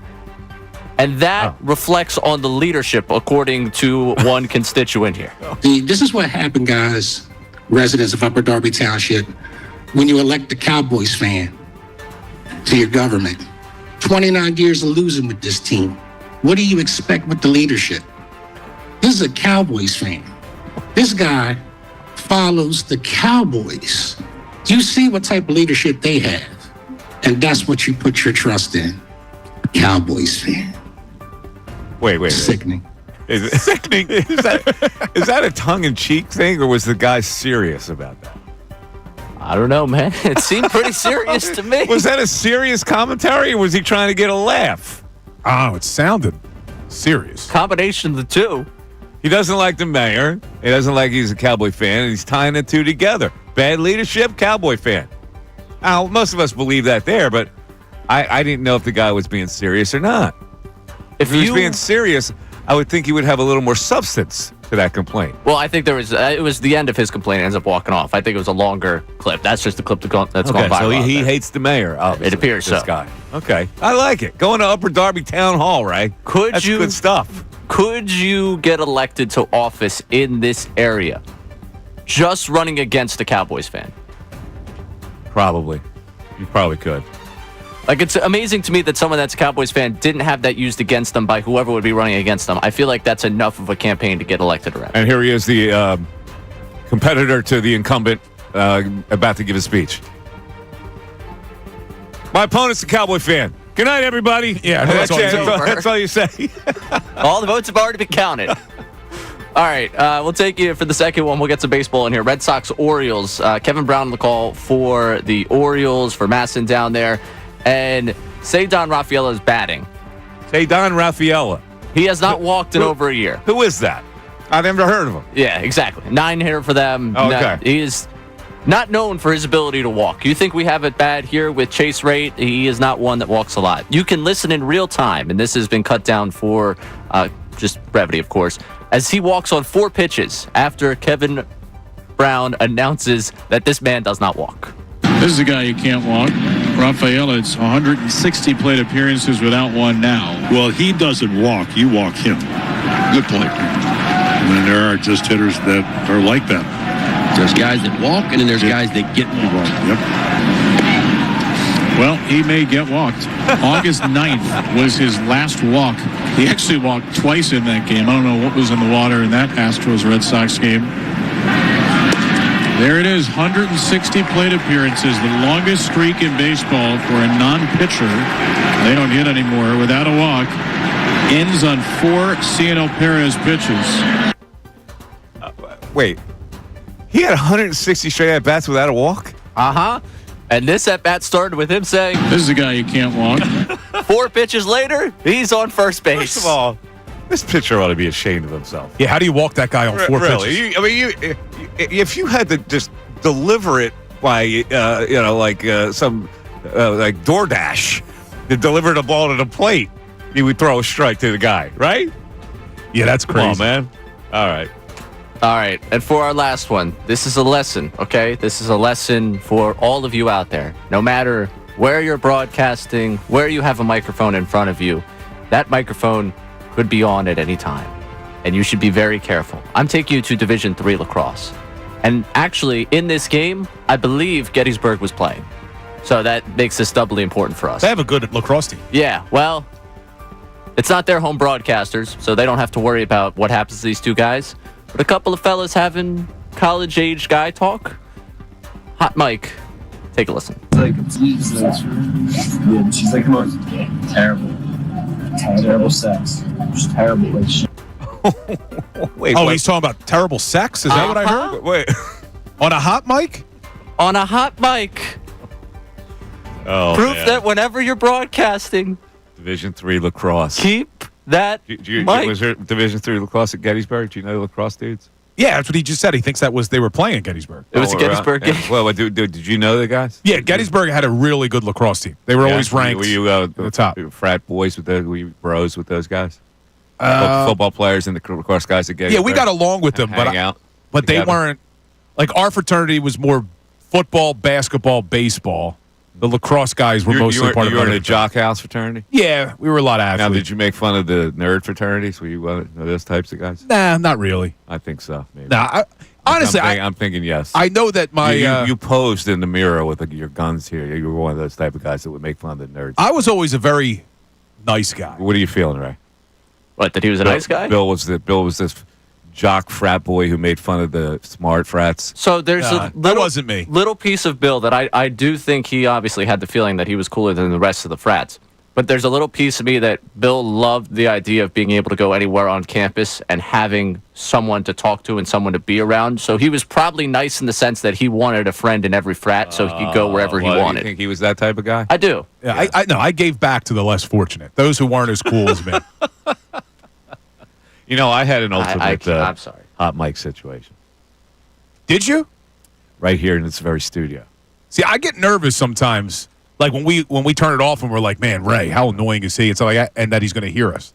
Oh, I try to put your mic on just in case. You say something bad. I'm like, oh no, Bill's gone. Yeah, the hot mic is a scary thing. What was yours? Well, here's the hot mic thing. I used to do a commentary for Fox live on their 5 o'clock news at 5, it was like 40, somewhere in that area. So they would go to me live. They would have a camera here, and they would go to me live. And during the show? During the show. We were on commercial, and then I would go live on Fox and do a commentary. And so I did the commentary, and my producer was John Marks, and he screwed something up completely. So typical Marks. So I out there? I got. I forget what it was. He was supposed to play something and didn't play it or whatever. But anyway, I look like an idiot. So we go. The commentary's over. I think they've gone to a commercial. I press the go. I go, what the F was that? You weren't on commercial. It gets on their news live. It goes back to the anchors, and I'm still on the screen saying, what the F was that? Right? So I go, oh, no. So I'm in trouble. So the program director calls me. He goes, yeah. He goes, I heard it. He goes, but he goes, you're on to this. I was doing sports at the time on Fox as well, a couple nights a week. So he goes, just apologize on the air tonight for it. So I said, many of you who are watching the 5 o'clock news may have heard me. This is bad. This is but see, that guy bad. was pretty cool, man. Normally, a red ass program director would fire you. Yeah, or you get suspended. That guy was pretty cool about it. Forget what his name was. He was a Southern guy. All right, 610-632-0975 is how you come in. It's the Mike Missanelli Show on 97.5 The Fanatic. We want to hear from you, so text us at 610-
We have had zero reaction today to the news that Joel Embiid's getting surgery and is expected to make a quote-unquote full recovery. Yeah, None. Nothing. Nobody cares. And nobody even cares that he's going to make a full recovery. Nobody believes that he's going to make a full recovery. Nobody knows what this surgery is about. Nobody knows what's wrong with his knee. We've said this before, but I've never seen anything like it. When you go to right before this season started, the excitement level for the city of Philadelphia about the 76ers to the apathy now that they have only a few months later, I have never seen a 180 like this.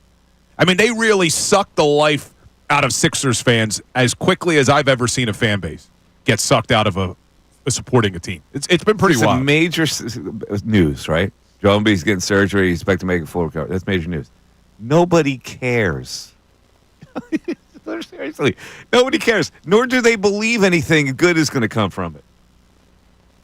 It's a frustrating spot to be, man. You know, I've always had a problem with this. He had successful surgery. The way I look at surgery is this.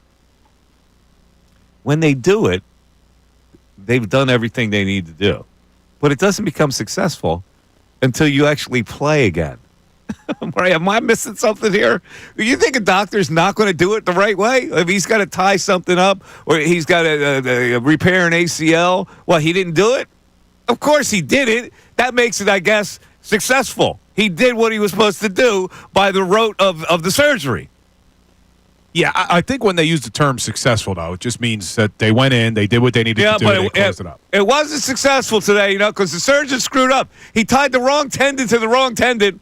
Non-successful surgery.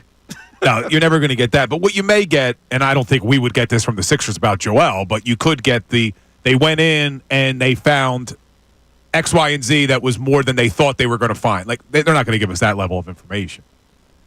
I don't know what's going to happen, but we have to, dude, what do you have other than hope right now that Embiid gets back to some semblance of what he was? Is that really hope or is that foolishness to think that that's going to happen? Right. Is it foolishness? I keep comparing it to, my friend and I keep having this conversation. This is the toxic relationship you're in at this point. Joel Embiid's health with the 76ers, it's the one you just keep going back to. You're like, you know what? This time it's going to be different. This time it's going to work out. There's something there that we're going to be able to make happen. And really, deep down, you know it's not going to be different, but you want to believe that it's going to be different this time. That's what it is for me right now. It's just the toxic relationship that you're like, you know what? It didn't work the first 6 times. This time it's going to be different. And you've been hurt by it so many times, but you're like, I love it anyway. You think people actually believe that, the first part of that it actually something magic's going to happen? Yes. You do believe that? No. Well, no. If people believe that, I think there'd be a reaction today about this. I don't think it's the belief. I don't think it's belief. I think it's more delusion. It's delusion. Like, I right now, I am very much aware of the fact that I am going to delude myself into think this is going to get back to the right. Like, everything tells you this many knee problems you're a at big this Sixer age. fan. You bought tickets this year because you thought something special was going to happen. I renewed even after this year. Okay, you renewed for next year? Yep. Wow, Ray, we didn't get into this on the air. I thought you were letting them go. No, we did not. Well, the reason I say hope is because I think that's all you got, though. Right, hold on a second. Let's play with this. You renewed, so you must have hope. Or I just like a night out with my friends. That's pretty much what it is. Like what we pretty much came down to, they bought the tickets during the process, so they watched a lot of bad basketball then anyways. Well, now that you got carte blanche at Xfinity Live, you can still go out with your friends. You don't have to go to the game. Well, I can go to Xfinity Live first, go to the game, go to Xfinity afterwards. I could have a night. I'm not a like one-stop type of guy for a night. Are people recognizing you at Xfinity Live and stopping you in your tracks these days? It's funny that you say that because last night, as soon as I walked in, someone double-taked at me, and I was like, I don't know that guy. And he was like, right? It's like, I love the show. That's great. There you go. See? Look at that. It's like, I can't stand Bill either. I was like, yeah. No, I'm just kidding. He didn't say that. Huh. But it happens every once in a while. Do you get that a lot now? I wouldn't say a lot, but it happens. Yeah? Yeah, it happens. I told you I was at the Flyers game, and a guy came up to me and was like, Bob, right? Bob? And I was like, and I looked at him and I go, no. And then he goes, Mike Miss Show. And then he tweeted at me later to tell me, Oh, I knew you were in with Bill. He just got. I think he panicked. You know when you see a celebrity, Ray. Yeah. When you see someone, you get nervous. But Xfinity's the only place that happens for me. It happens every once in a while. Anywhere else in the city? No. Like, I go into Xfinity. Xfinity's the place where they recognize. I told you it happened to me at the hospital when we were there for the birth of my daughter, and all the doctor wanted to know was how was it working with Mikey Miss, and I didn't even know he knew who I was. Well, you should tell him it's terrible. I'm sure you do. Oh, I think people hear that. No, so let me ask you the question. What's it like working with Mikey Miss? I tell people all the time, oh, he's not that bad. That's what you say? He's not you that bastard. Bad. You bastard. He's not that. I told you got all offended. I said he's better off air. He's not that bad is what you said? He's not a bad guy. He means well. I give him one of those. You hit him with the he means well. He means unbelievable. Well. Jeez. Yeah, he's okay. He means well. You know. He's okay. So disrespectful. Yeah, I should run the management right now and say, please get me another partner. Man, I don't know. You're a Benedict Arnold. Look, I don't want to pat myself on the back. You're not a foxhole, man. I'm not sure who else could be your partner, man. I put up with a lot in this chair. How many partners have I had? How many partners have I had? I've cultivated every single one of them. Every one of them. Mike gets his feelings hurt. It's so funny. Every one of them. Wait, this happened the other day, right? I'm a pain in the ass to bring out the best in him. When I said that Mike was better off air, he got all offended. Now I said he's not that bad, all offended. Do you want to hear it, Mike? Well, I love you, Mike. Right. I love you. Let me ask you a question. If you found out that your partner is telling people, oh, he's not that bad, how would you feel That's about not what I said. Will Bill return after the break? 610-632-0975. I just got a text from our program director. I have a meeting. Is that what just popped up in my email? 610-632-0975. Back after this. Fanatic Sports Update. Phillies win on Wednesday. I'm right done with this Fanatic Sports Update. I'm sorry, guys. I'm going to laugh through this whole update. The Phillies won 5-1 over the Rockies last night behind 7 innings of one-run ball from Zach Wheeler. Trey Turner returned from back spasms, went 3 for 5, driving in a run from the leadoff spot. Mundo Sosa went 3 for 4 and drove in a pair of runs. The Phillies returned to action at 1 o'clock to wrap up this series with the Rockies. Elsewhere, plenty coming out of the NFL owners' meetings down in Florida. Outside, of course, the ongoing tush-push debate, we got a chance to hear from Eagles personnel down there. One thing that owner Jeffrey Lurie was asked about was Nick Sirianni receiving a contract extension in the wake of the Super Bowl win. Nick's going to be our coach, and we don't talk publicly, never have. You guys, I'm sure, will find out soon enough when Nick will be our coach going forward. We'll let you know when that news does come out. It, of course, seems like Nick Sirianni is going to receive a contract extension going to that final year of his original deal. Tonight, the 76ers take the court against the Bucks at 7 down at the Wells Fargo Center. The team announced yesterday Joel Embiid will be getting surgery on his left knee next week, and an update will follow that procedure. And also today, Shams Charania of ESPN reporting that Tyrese Maxey is out for the remainder of the season. This update is brought to you by Jackson Hewitt. It matters who does your taxes. TikTok on the tax clock to avoid crowds and IRS late fees. Book an appointment at jacksonhewitt.com before the April 15th tax deadline. I'm Ray Dunn, the home of the 76ers and the Flyers. 97.5 The Fanatic and 97.5thefanatic.com.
12:27 in Mike Missanelli show. A little earlier, I was talking about a story. Howard Roseman apparently is a foodie, and he goes to a lot of restaurants around the country, and has apparently bonded with a group of really quality chefs here in Philadelphia. Philadelphia is really one of the great restaurant cities in America these days, and apparently Howie has bonded with this collection of.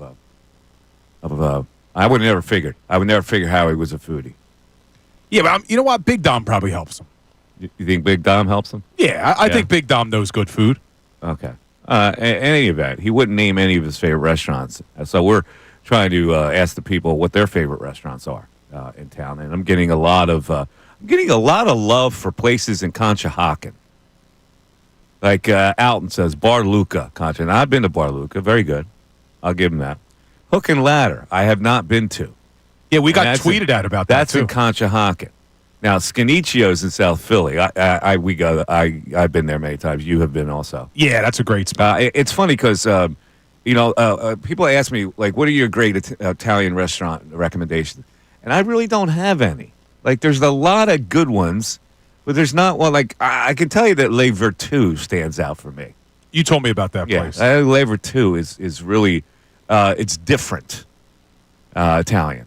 And it's like they do a one noodle pasta there. Like it's one long noodle that's stretched out. What? It's one one long noodle. Right? One long noodle that's stretched out. See, even I didn't start laughing at that. I'm such a juvenile. You are such a sophomore, man.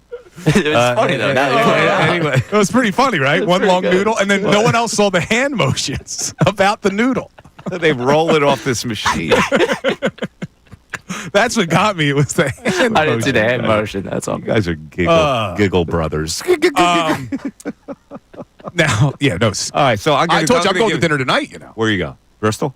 What? No, my dad and I are going to Eddie V's. I've never been there before. Yeah, I've been there. Eddie V's a chain steakhouse. Yeah, we're going to the one in Cherry Hill, but it's called Eddie V's Seafood.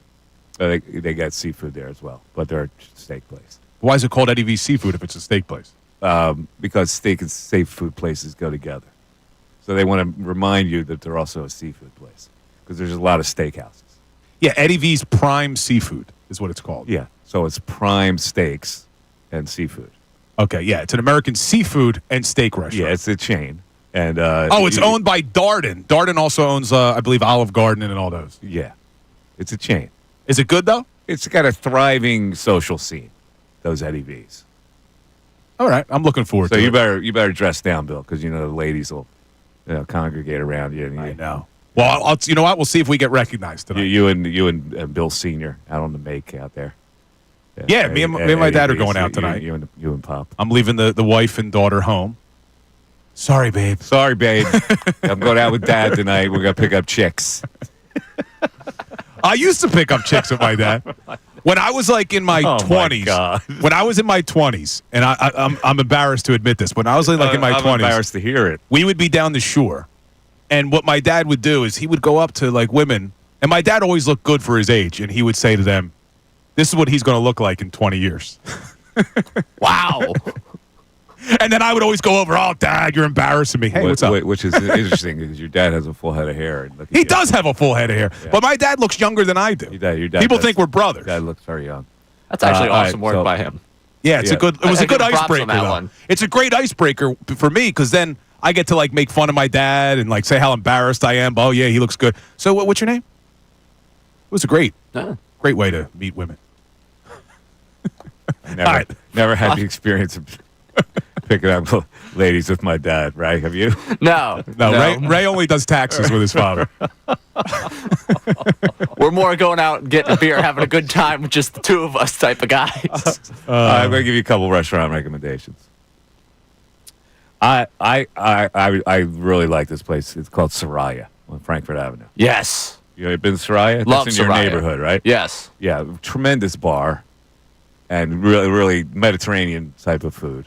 What is this? This is in Soraya's in Frankfurt Avenue. Fishtown. It's in Fishtown. I feel like and also a restaurant that just moved to Fishtown, right? Kalaya. Have not been there yet. Thai. That woman who owns that restaurant, is an executive chef, was nominated for a James Beard Award. Really? She does different, tremendous. Really? And, What's this and called? it got so popular, she had to move to a bigger location where she is now in Fishtown. I love Thai. What's it called? Kalaya. In Fishtown. Yes. I got to put that on the list. Have you been to Mulherons? No, I haven't. You haven't been to Mulherons? Not yet. That's in your neighborhood, too, isn't it, a little bit? Should be, yeah. I think it's right near me. Yeah. All right. In any event, let's get back to the text board. What's the text board saying today? We got a recommendation here, Bridget's in Ambler. Bridget's and Ambler. I've been to Bridget's, old school restaurant. Been there for a lot of years. Pretty good. I agree. A couple more recommendations. These are people's favorite neighborhood joints, which is it's good to hear because then you go in different neighborhoods. Like Ambler's far from me. Yeah, but I made the venture there to meet a couple fellas, friends of mine there one night. Very good. I'll travel for food. Mm-hmm. I told you we've gone to Bristol just to eat. You hold the sign. I travel for food. I will travel. Yeah, for food. I will travel for food. I will travel for food as well. What else you got? One that I have been to that came up on the text line that I will co-sign here, Budokan. Budokan I haven't been to in many years. Same. But that was one of the original Steven Starr restaurants. It was. That and Morimoto, wasn't it? Morimoto was a Steven Starr restaurant? Wasn't that a Steven Starr joint, too? I thought it was Morimoto's restaurant. I think you may be right. Unless Steven Starr hire Morimoto? No, I think you may be right. I don't think that is a Steven Starr. Yeah, Morimoto is Morimoto's flagship. Yeah. But I remember when I was younger. Steven Starr's restaurant, Morimoto, he called it. Now, what were some of Steven Starr's Steven Starr joints? had a pizza joint. I don't know if it's still there. It used to be in Head House Square. Was it called Stella's? I thought it was called Stella. I don't know if it's Maybe still you're right. there. When he first opened it up, it was like one of the original brick oven pizza joints. I don't remember that place. He's got, I think it's still there, that Irish pub, Dandelion. You ever been there, Ray? Dandelion, yeah, it's the English pub. Yeah, that's a good spot. Yeah. That's a Steven Starr. Not a big... No, it's a good spot to go get a Pim's Cup. You ever drink a nice Pim's Cup? Yeah. Yes, I've had a Pim's Cup. What else we got, Ray? All right, speaking of pizza place I used to work at, the owner checking in on the text line here. Shout out Derek on this one. Caesar's in Bristol.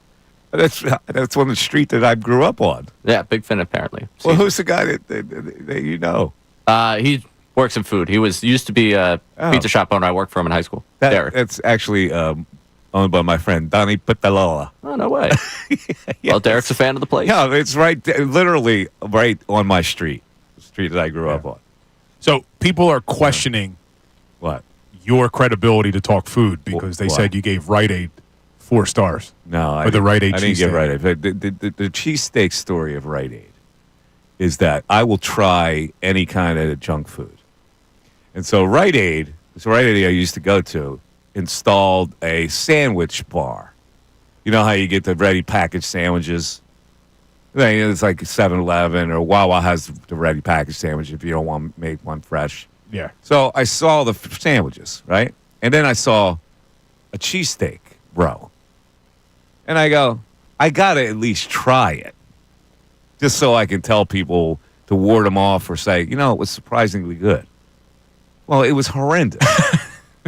Was that a surprise? No, it wasn't a surprise, but I figured I would try it. Now, I couldn't finish it. I had 3 bites of a half of one. And I go, oh, no. So you can't. But when a packaged sandwich every now and then you can handle. You can't handle a packaged cheesesteak. Nah, I can't do packaged sandwiches either. You can't do packaged sandwiches? No. Really? I don't like the pre-made stuff. If you go to a grocery store, have you ever tried a packaged sandwich at a grocery store? So what I was told, and I don't know if this is true, but someone who had worked at one of those stores told me that the packaged sandwiches a lot of times are like the leftover stuff they're trying to get, like the lunch meat that's the day old. Yeah, that's not true. All right, one more thing. They're made fresh. I'm going to give you a tip on a freshly made sandwich in a grocery store. All right, give me that tip on the other side. All right, I'll give you that tip on the other side. And then I got a dating tip for Ray that I just learned about Livy Dunn and Paul Skeens. A dating tip? This may actually help Ray a little bit. Does that have anything to do with Joel Embiid's knee? No? All right. 610-632-0975 back after this. Andrew Salciunas. A play is so...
1240, Mike Missanelli Show. All right, what I was going to say.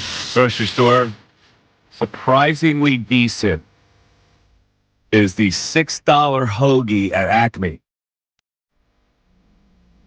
And it's fresh. The $6 hoagie. Well, listen, they make it and they wrap it in the white paper. So it gives you the impression that it's freshly made. It's probably freshly made. Probably. They turn over a lot of them. It's a $6 hoagie, and it's a long one. It's a long hoagie roll. Yeah, I mean, long is and subjective. I can tell you, it's not bad. Now, if you get Italian, you doctor it up yourself, a little olive oil. You know, I hate vinegar. Italian hoagies. I'm a turkey and cheese guy. I'm a turkey and cheese guy, too, but I got to have mayo on a turkey and cheese. Andrew Salciunas from our morning show weighed in on this, saying that ready-made sandwiches at grocery stores are 100% not fresh. Yeah, well, they're made early, but they're encased in the like they're fine. Believe me. I go to my friendly neighborhood Giant, and I'll grab a turkey and cheese sandwich that's in a case every now and then when I'm shopping. If I'm high, like today, I'll go shopping. Like I'll leave here, I'll go right to the grocery store.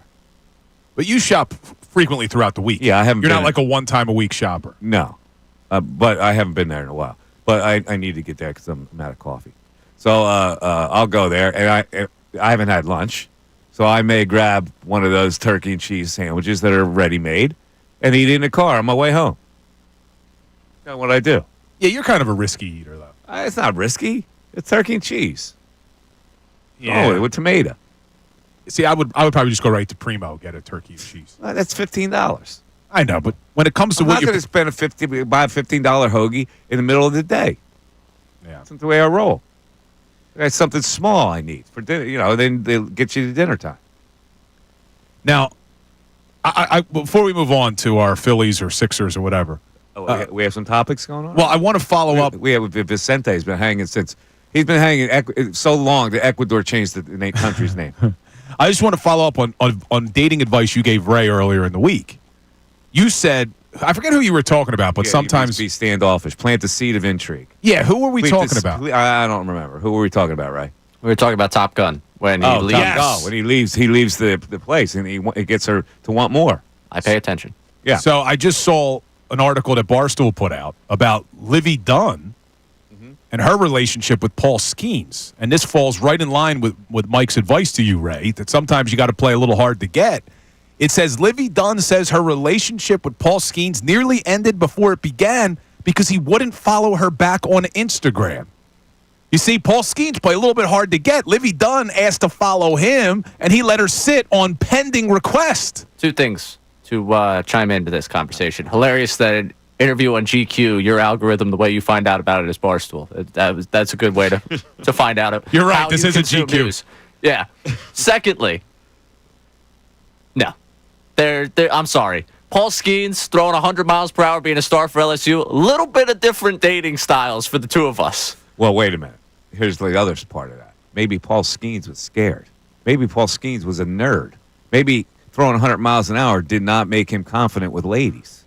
I mean, he does seem kind of nerdish. He is that kind of nerd. Yeah. Well, this is when they were at college together, right? Maybe Livy Dunn scared him so much that he figured, oh, my God, I can't follow her.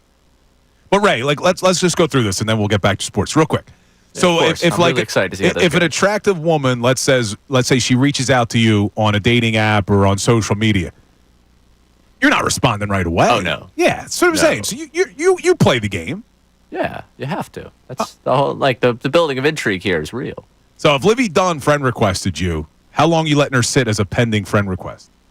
Right now, at this current moment, while she's dating Paul Skeens. No, she's single, ready to mingle, and she friend requests Ray Dunn from 97.5 The Fanatic. First of all, she's too small for him. Too small time or too small stature? Small stature. She's like 4'11". Like, I mean, I'm not making fun of Ray here, but 6'5", the guy. Oh, you're talking about Skeens. Oh, you're talking about Skeens. I was going to say, I want to make fun of Ray, but maybe she's too small for Ray. I'm 5'11". It says it on all the apps, Bill. You can't take that from me. You are not a small man, but you're not a big man Ray's either. A tall guy. Yeah, he's not got to be 6'1". But I wouldn't look at Ray. 5'11". I wouldn't look at Ray and say he's a big dude. He looks big because he's slender. He's an average-sized man. Yeah, I look taller because of the build. It's true. You look taller. So I got the little lanky action going on. But yeah, Paul Skeens. First of all, isn't it? Do you find it the height difference doesn't work? Yeah, but I mean, you see that with a lot of these professional athletes. Like a lot of the basketball players are with women who are up to their I always had waist. a height requirement, and I'm not a tall man. You have a height requirement? I did. What, that they were short? Yeah. They had to be 5'7" or above. 5'7" or above? Yeah. See, I would have thought you'd want them shorter. No, I went the opposite. What if they were taller than you? Would you be all right with it? An inch. An inch. An inch. So I'd be comfortable with 1 inch. I'm taller than my wife, but sometimes she'll rock like high heels that makes it where she's a little taller than me. Another wife story. Another one where she rocking high heels now. Babe, is Babe rocking high heels? Babe, you look great in those high heels. Babe, those high heels. Don't take them off, babe. What I'm saying is, this has nothing to do with her. I'm talking about the fact that when she wears high heels, she may be taller than me. Anyway. No, I actually, outside of making fun of you for being you, I totally understand what you're talking about in that.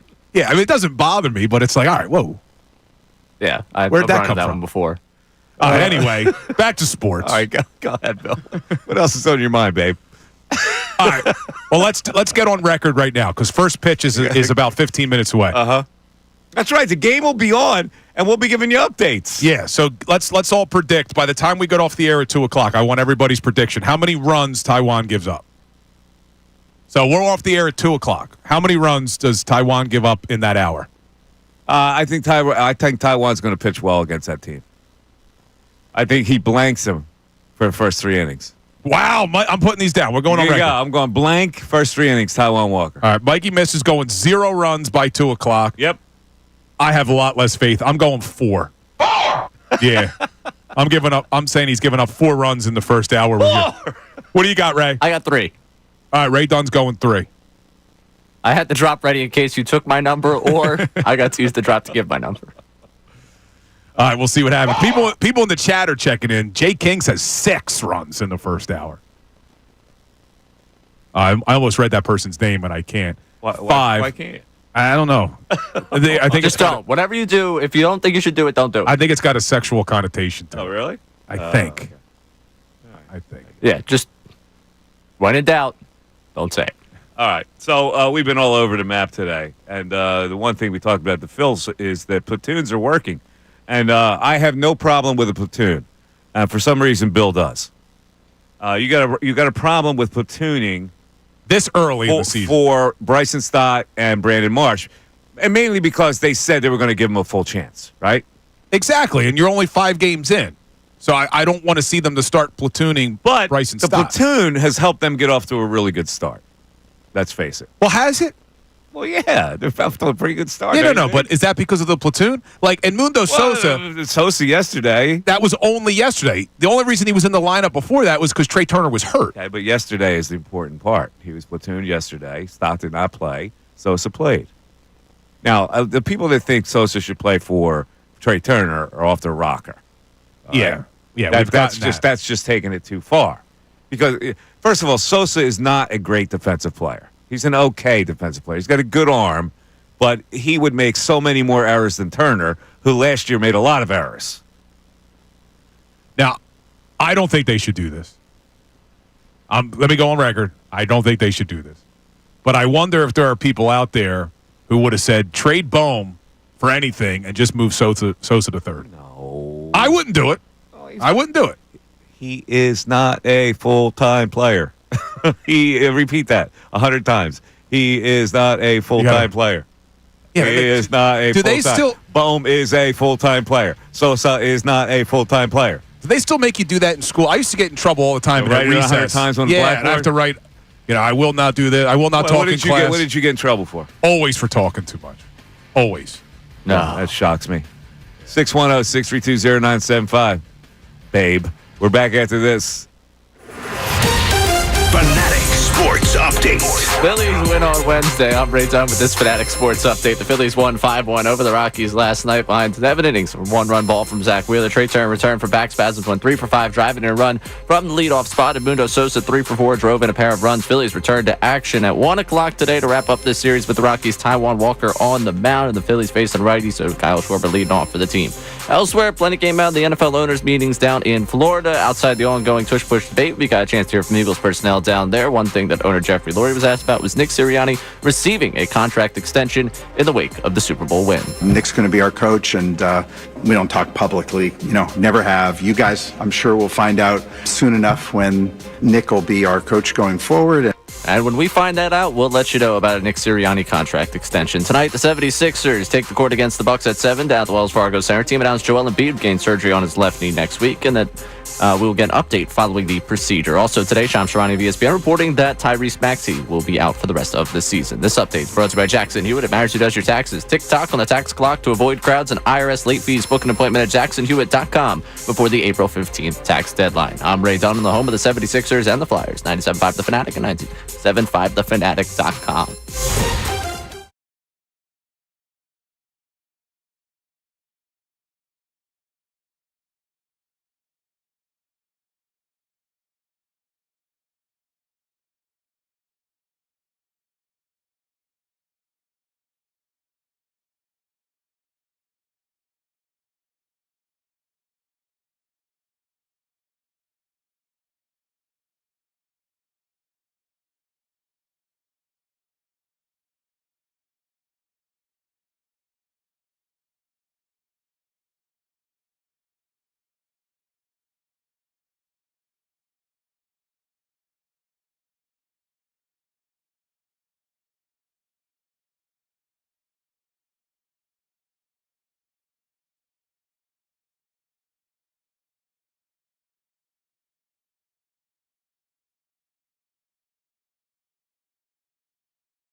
Mike Missanelli Show, 97.5 The Fanatic. We got Vicente from Ecuador by way of Lansdowne, PA. Hola, Vicente, ¿cómo estás?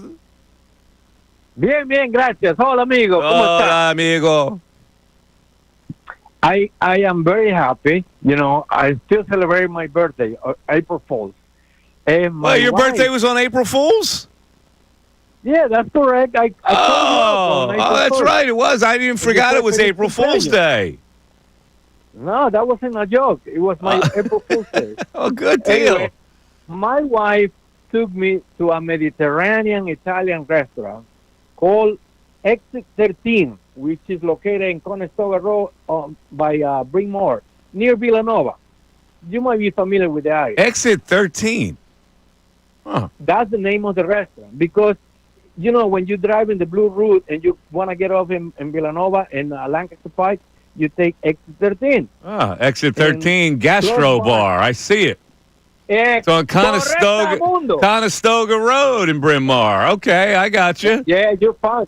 You got to try it. It's very nice. I'm going to try it. I see it right now. Yeah, and it's beautiful decoration with all the Vespas and the decoration on the wall, you know. Oh, it used to be Garrett Hill Pizza. Oh, I know it. I know it. Well, yeah. Okay, I got you. The new owner, you know, is an Italian guy. I got you. And anyway, and the second thing, talking about Val Kilmer, that unfortunately he passed away on my birthday. When I came back, I found out the sad news. Talking about his girlfriends, and you were rating the girlfriends, I would say Daryl Hannah is number one because he really loved her very much. In fact, he put it on his memory, and he said that was his breakup was the most painful of all. Yeah, I remember him reading. He was still in love with Daryl when they broke up. He cried every single day. He said he didn't treat her properly enough, and in retrospect, he screwed that up. This is years after she broke up. Actually, John Kennedy Jr. was told by his mother, Jackie Kennedy, to break it off with a silver screen goddess, you know. That's right. JFK Jr. was involved with Daryl Hannah. Yeah. So was Jackson Brown. And Daryl Hannah was exactly with Jackson Brown. And you know, Jackson Brown is very good friend with David Crosby. And when David Crosby found out that Daryl Hannah was going to go again with Neil Young, out of against it when he shouldn't done that, and then he had to apologize. Yeah, this is great stuff. What's great about you, Vicente? You know the rock and acting world inside out. Man, I always bring you substance and entertainment. You absolutely do. I'm the number one fan of the Fanatic. Yep. Yeah. Well, I got Daryl Hannah's relationships right here. You ready for this? Brad Renfro, that little guy that was in that movie with. He was in one of the Grisham novel movies. The Client. Was he in The Client? Yeah. He was in The Client. That kid who grew up, David Blaine, she was with, Val Kilmer, John F. Kennedy Jr. for 3 years, Jim Henson, Jackson Brown, and Chris Benzinger. And Mick Jagger and Warren Beatty. Look at that. Yes. And Dottie Fayette. That's right, Dottie. You're right. Dottie with that lady Diana. Yes, you're absolutely right. She was number one. I had the pleasure of she kissed me and I hugged her.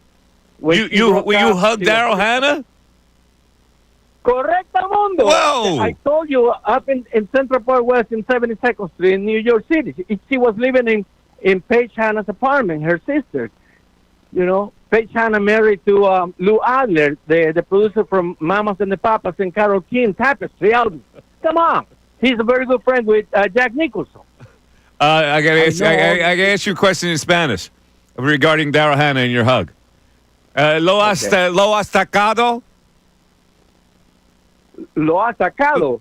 ¿Lo has tacado? I really don't understand your Spanish. That means did you cop a feel? ¿Lo has tacado? Did you cop Come on, I can't tell you. Vicente, you sly dog, you. Beautiful. You silver-tongued devil. The Phoenix are going to start, and I just want to tell you, I am 100% with you that Tijuana is not going to give up any wrong in the first 4 innings. You know, Okay. he has to play a good performance, and then the coach is going to put Edmundo Sosa in the second base, just like yesterday, because he had run 7 RBIs, 4 doubles, 1 triple. What do you expect? Bryson Thompson is not doing good. He's very hot. I say Colon. Okay. All right, buddy. You take care. There you go. There he is. Correct the Mundo himself. You're listening to the Mike Missanelli Show, 97.5 The Fanatic, WPEN, HD1 Burlington, Philadelphia, a Beasley Media Group station, broadcasting from the Comcast Business Studios. Empowering possibilities. See, I went empowering possibilities that time. How about Daryl Hannah, man? No, seriously. You've seen the Public Greenwich Village, right? Yes. When she was the yoga instructor or the exercise guru? When she was in that leotard? Come on, man. No? I don't know what it is. You don't like the blondie. I don't hate it. We were talking about Livy Dunn earlier. I think she's all right. All right. I don't know, man. The Public Greenwich Village. Strong. Strong to quite strong. Yeah. All right. Phillies. Meet the Parents. Did you get that? Yeah, I Meet the Parents is not one of my favorite movies. Oh, I don't know how you don't like Meet the Parents. Are you not a Ben Stiller guy? I'm not a Ben Stiller guy. See, I think Ben Stiller in Meet the Parents he's hilarious, man. Really? Well, you didn't get my other Ben Stiller one earlier when he was saying so hot right now, and I said Hansel, so hot right now. No, that's Zoolander. Yeah, I didn't like Zoolander either. It's a different type of humor. But Yeah. Meet the Parents, I thought you'd love. I thought De Niro was great in it. He was good, but the movie overall, Ben Stiller just like dodgeball, like I don't know. He doesn't. But in that movie, I thought he was great. In Meet the Parents is different. Like dodgeball, he's I'll over give the you a top. comparison. Like I don't like Ben Stiller, but I really like Paul Rudd. Okay, but Paul Rudd brings in like a little bit of serious awkwardness, awkward funniness to him. Have you ever seen? I'm forgetting the movie. What it's called? Wanderlust with Paul Rudd and Jennifer Aniston. No, you should see it. I Jennifer Aniston movies don't. No, but Paul Rudd. There's a scene in this movie where he's trying to like hype himself up to have sex with this woman in the mirror. It's hilarious. Really? Ray, have you ever seen this? I think I've seen the scene you're talking about. I'm not sure if I've seen the entire movie. You know what I'm talking about? I know what you're talking about. The movie Jennifer Aniston had to wear the flare. Oh, that was Office Space. Office Space. That was off. Yeah. Now, Office Space I find funny. That's a great movie. I mean, that's a classic. I took business great management. movie, but it's funny. Well, I took business management in college. They made us watch the movie Office Space. Really? We actually watched it to learn how to not manage a business. Like when the Lumbergs come over. What's the funniest scene in Office Space? For me, I think it's when they destroy the printer. I like the printer. Really? Here's the part. funniest scene, where he's going through a dream, and Lumberg's holding a cup of coffee, and he's having sex with Jennifer Aniston, and he's hearing in his head Lumberg bleeped her. that scene, yeah. Yes, now that's a funny scene. There's a lot of good scenes in that movie. I'm going to need you to come in this Saturday. We're putting covers on all our TPS reports. But anyway, back to Ben Stiller. Yes. I'm surprised you don't like him. No, I don't like him. It's not my type of guy. Nah, you're wrong. You know, Ben Stiller directed. No, I'm wrong. He directed Severance. I know he did. You said we had this conversation recently. I don't remember. You just need someone to talk Severance with. I know. There's someone. In fact, since you guys don't watch it, Mike Gill texted me the other day. I guess he was listening to the show. He's a big Severance guy. Him and I started texting about the damn show. Now I'll have you two to talk to about it. I'm at the point where Severance, where enough people have told me to watch it, there's a good chance I'm never going to watch it. Unless Ray, I wouldn't steer you wrong. I would tell you if it was worth watching. Like after season 1, I went, He's wrong, Ray. It's just, I get so annoyed with the whole, have you No, I'm not watching it. I'm sorry. Yeah, I don't know. People force it on you, so therefore you go the other way. Because you have a hidden obstinate gene in you. Yeah, he's a contrarian. I think. You are. You got an obstinate. No, that's not a contrarian gene. It's an obstinate gene. It's like, no. Nobody's going to tell Ray Dunn what to do, type of thing. Yeah. I think there are some people in my life that would. You got that in you. I can tell.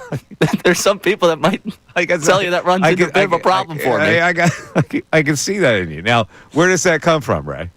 I don't know. I really don't know. Did you have an obstinate gene against mom and dad?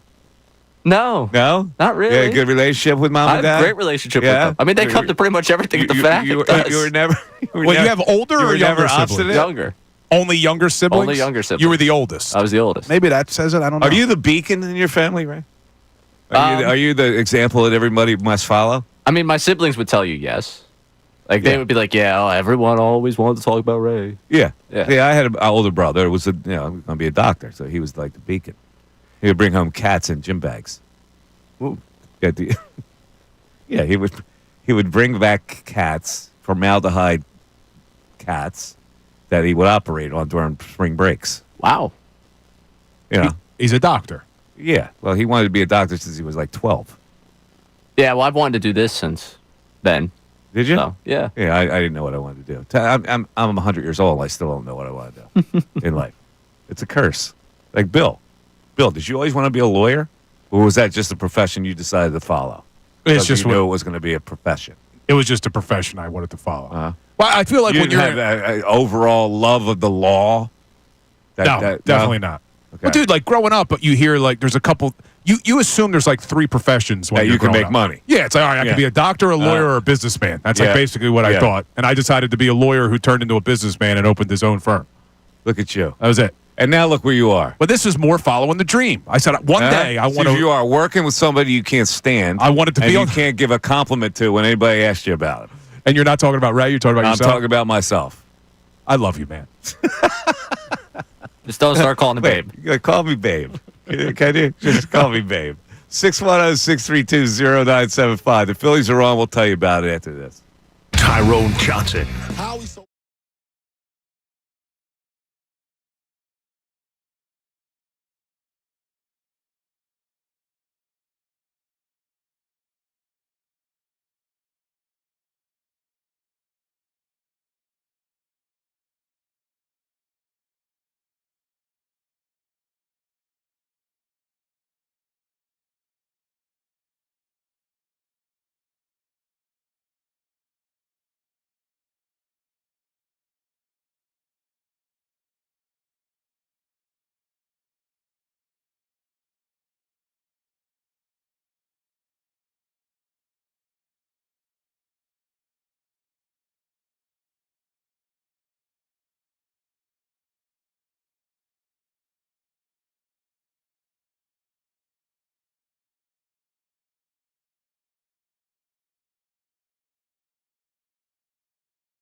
111, it's Mike Missanelli Show. Taiwan Walker gave up a double and a hard hit bout. Not a double. Not a double. What was it? Oh, it was an error. It was the error on Alec Bohm. Alec Bohm committed an error on a hard hit grounder. And I was actually going to commend Alec Bohm. Base. Oh, that may be out. They may be replaying. We're going to review that? All right. In any event, we haven't talked any football this year. Jeffrey Lurie is saying an extension for Nick Sirianni will be done fairly soon. But it's been reported by Schefter that would only be a 3-year extension. Well, that was his opinion on the morning show yesterday with Kincade and Salciunas. I think Schefter's wrong. Because the original contract that they gave Sirianni was 5 years, and it's reported to be for $35 million. So that's what, $7 million a year. So 3 years would extend it to 5 more then. Before. 4 years. That's why I think it's probably a 4-year extension, right? I mean, if you gave him 5 years when he had no experience, how do you not give him 5 years when he just won a Super Bowl? So if you give it 3 years, what are you doing? Hedging your bets? Nah, I think it's going to be. I think Schefter's wrong on that. I think he's wrong. Now, the bigger question, though, is not only the years, how much per year? So I'm looking at some of the reported numbers. He's got to listen. If you're his agent, and you can be his agent because you have a law degree, you know all the issues. He is his agent. Yeah, I'm not a huge Sirianni guy. I mean, he could be his assistant agent right now. Would you not ask for the most money of any coach in the league? Why wouldn't you? Yeah, I mean, I'm looking now at some of the reported numbers. Andy Reid makes $20 million a year. He's at the top. You're not going to get Andy Reid money. You're not getting Reid money, and I wouldn't expect You're getting 17. Sean Payton gets $18 a year. You'll get $17 million. Mike Tomlin gets $16. So I think you're spot on. $17 million. I think 17. Nick Sirianni, they hired him with his happy horse bleep, is now going to make $17 million a year. And if I'm not mistaken, coaches' contracts are guaranteed, right? So if they extended them for 4 years at $17 million a year, my God. Unless they put a buyout in it after, whatever. But yeah, he would get all that $68 million. All contracts are guaranteed, basically. Man, what a raise he's getting from the 7 that he has right now. Do you know what your cut of that's going to be? It should be a lot. I mean, I was a big reason that they brought him back. Right. If 2 years ago, now let's go back 3 years ago, somebody said to you, your head coach, within a short period of time, is going to make $17 million a year, the third most in NFL. What would you say? This head coach? This head coach. This guy. This guy. You mean, yes, honestly, this guy. I would love for that to have been said after. We all fertilize. Because I would have fallen on the floor laughing at you. It's amazing, man. I mean, you really. So much good. The impressive part is we spent a lot of time in August and September talking about what Sirianni had to do to keep his job. And not only did he keep it, he's now going to become the second highest or third highest paid coach in the NFL. We also had the question of what does this guy do? Well, I never asked that. Yeah, but it was a question. The people pretend asked like that. it's not it wasn't a question. I always felt like, honestly, though, and this isn't just me, the Sirianni love guy and all that, I always felt like that was insulting when he was being asked questions about what is it that you're going to do. And his response, well, I'm going to be the head coach. Like I feel like people were undervaluing what a head coach does simply because he didn't call plays. To me, I thought that was always overblown. I actually agree with you. Million. I actually agree with you. I think a coach can be. I think all coaches should just be CEOs. I think it helps. I think it definitely helps with game management. Did it help Andy Reid? Yeah. Andy Reid's always been involved in calling plays, but he's kind of the unicorn. I mean, you're talking about arguably one of the greatest coaches in the history of the NFL. Yeah. Now, there's another story today about Jeffrey Lurie's attitude towards spending cash, where he goes, it gives him a chance to say, oh, no, this is what we do. We like to win and win big, which I don't understand what win big means. It's like being a little pregnant. Winning is winning, Yeah, he kept saying that, win big, win big.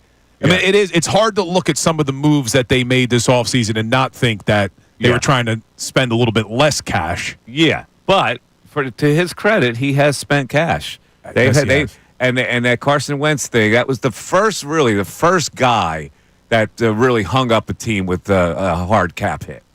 It was the biggest one at the time, right? Yeah. I mean, it's been passed since. It has been passed. But it was like $35 million? Yeah, I remember, and I think you were on the air then. It was a shocker to a lot of people. No one thought that they were going to eat that much money, and it turned out to be what a smart move it was. because you saw what they got, not only with like the draft picks, and it allowed them to turn things over to Hurts. Turned out to be a masterful move by Howie and Jeff. All right, let's go back to the text board. Ray, I'm assuming we have some text on everything we've talked about, including restaurants. Yes, we do have a lot. People giving some more of the restaurants, and then people were going off and on about all different Paul Rudd movies after that conversation. Okay, This is 40 was one people wanted us to bring up. The Wanderlust text is just way too long here. You know what he did in a serious role, which I thought the movie was so good that I bought the DVD. Paul Rudd Cider House Rules. Paul Rudd's in that? Yes, with Daryl. With what's her name? What is her name? Beautiful. She does the perfume commercial for her. Yeah, Charlize Theron. Charlize Theron. But wait, I thought that was Theron. what's his name? The Spider-Man guy. Yeah, Paul Rudd was in that, wasn't he?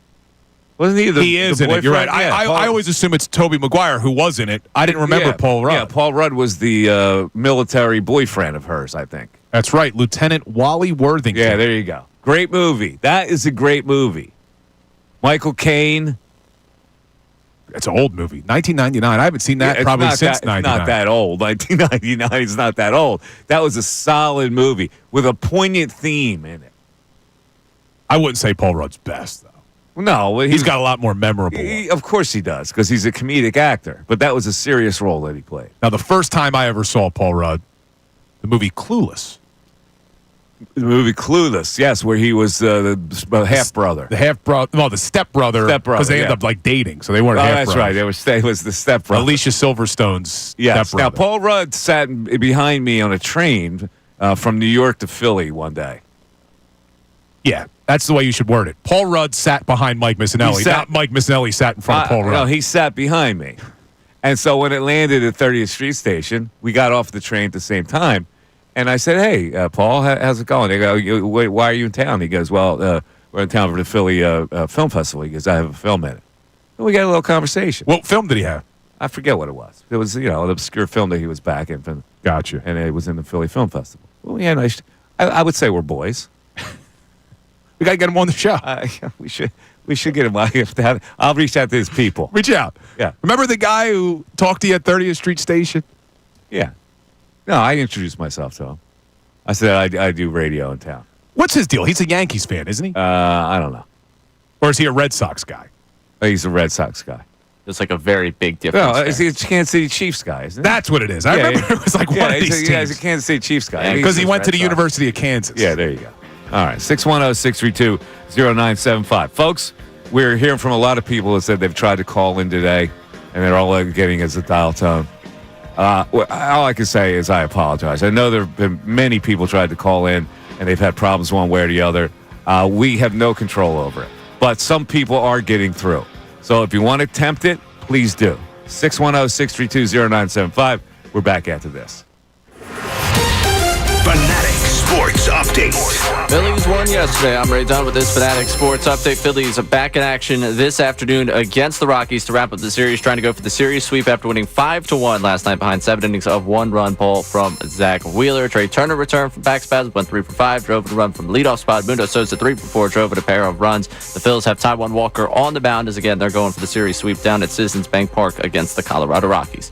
Elsewhere, plenty came out of the NFL owners' meetings down in Florida. Outside the ongoing tush-push debate, we got a chance to hear from Eagles personnel. And one thing that stuck out, Jeffrey Lurie being asked about Nick Sirianni getting a contract extension in the wake of the Super Bowl win. Nick's going to be our coach, and we don't talk publicly, never have. You guys, I'm sure, will find out soon enough when Nick will be our coach going forward. And when we find out, we'll let you know about Nick Sirianni contract extension. Tonight, the 76ers take the court against the Bucks at 7 o'clock down at the Wells Fargo Center. The team announced that Joel Embiid will be getting surgery on his left knee next week. There'll be an update following the procedure. And today, Shams Charania of ESPN reporting that Tyrese Maxey will be out for the rest of the year. This update is brought to you by True Green. True Green, get a golf course quality lawn for less than you think. Sign up at truegreen.com. That's TRUgreen.com. True Green, the official lawn care treatment provider of the PGA Tour. I'm Ray Dunn on the home of the 76ers and the Flyers. 97.5 The Fanatic and 97.5thefanatic.com.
I predicted that Taijuan Walker would blank the Rockies for the first 3 innings.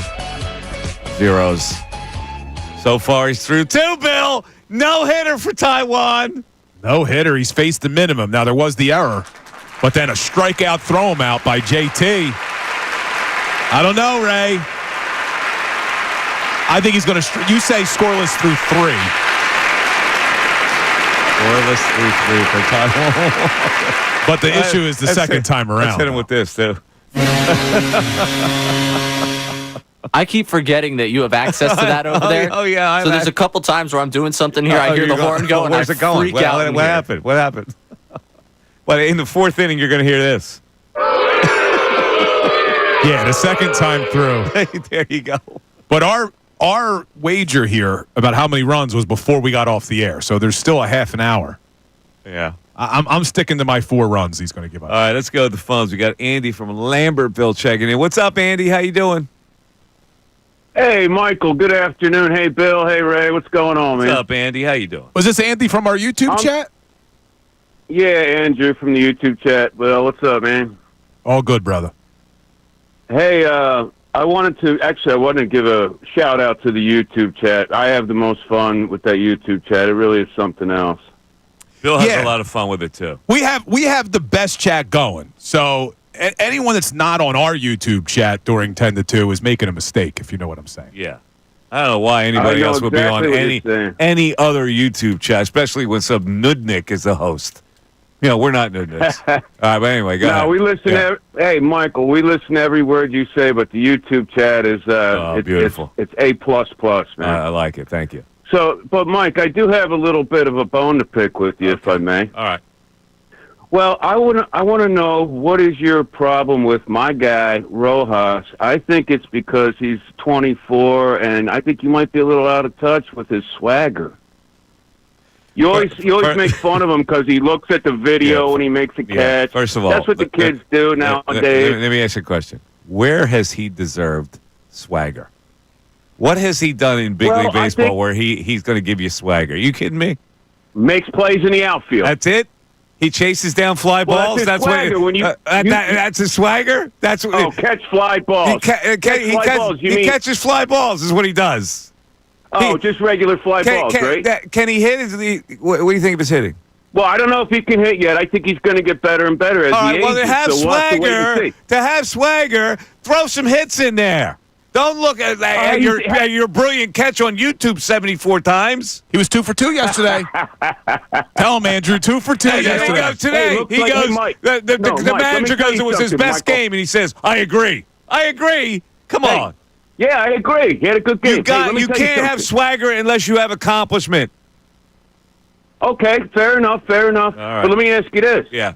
Now, you always like to say, I want the players to work a little hard in the off season, whatever sport it is, especially basketball. But, let's say, I know the baseball guy on the show is Ray and Bill, but being a baseball guy like yourself, Michael, you know that looking at the 2 bunts yesterday, he's working on his bunting. He gets a bunt single, then he sacrifices. God bless him. It took him this long to bunt. He's 24. It took him this long. He never thought of bunting before when he couldn't hit squat. He couldn't bunt. He thought about it, but he's getting better at it. And you give him no credit. Oh my God! I got to give a major league player credit for learning how to bunt when he's 24 years old. What are you kidding me? Marsh can't bunt. I don't care about Marsh. We're talking about Rojas. Yeah, well, he bunted, didn't he? We're talking about Rojas. What was he doing when he was 16 years old? He wasn't bunting. He doesn't bunt. He doesn't learn how to bunt when he was 16 years old? You tell me he's not doing his job in the 9-hole.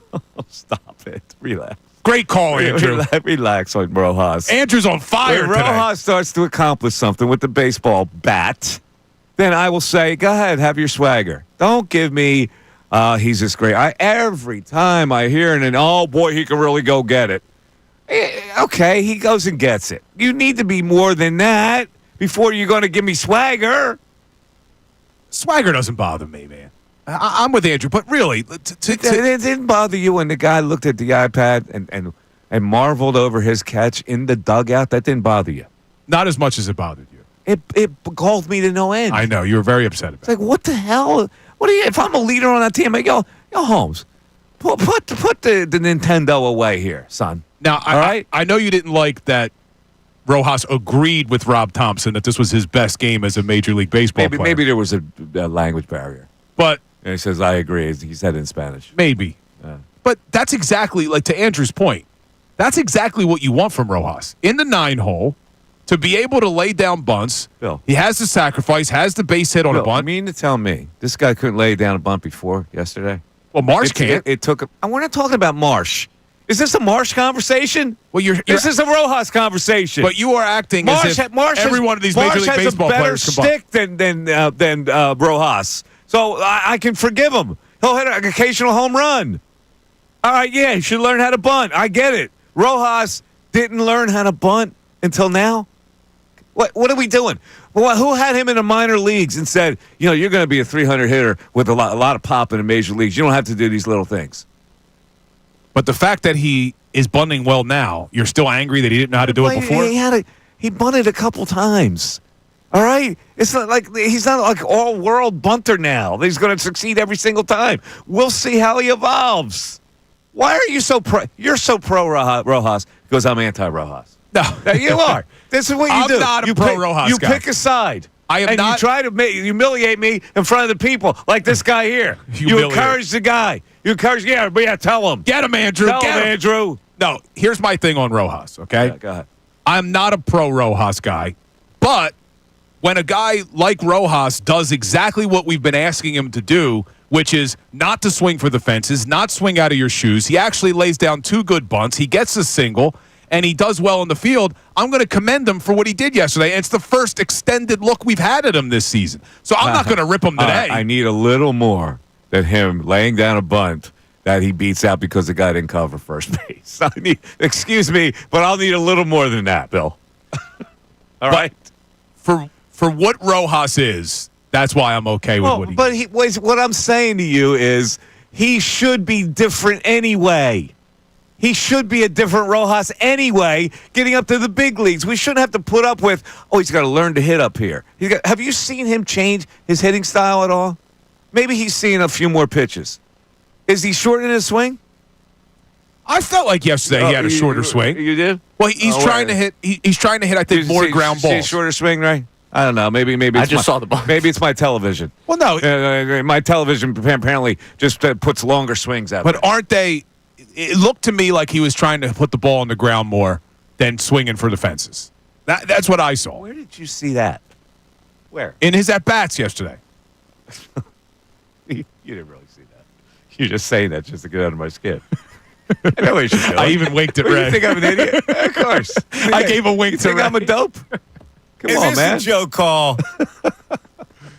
Now he's Michael Johan now. He wears number 23. He's Michael Johan. I know. He does switch to number 23.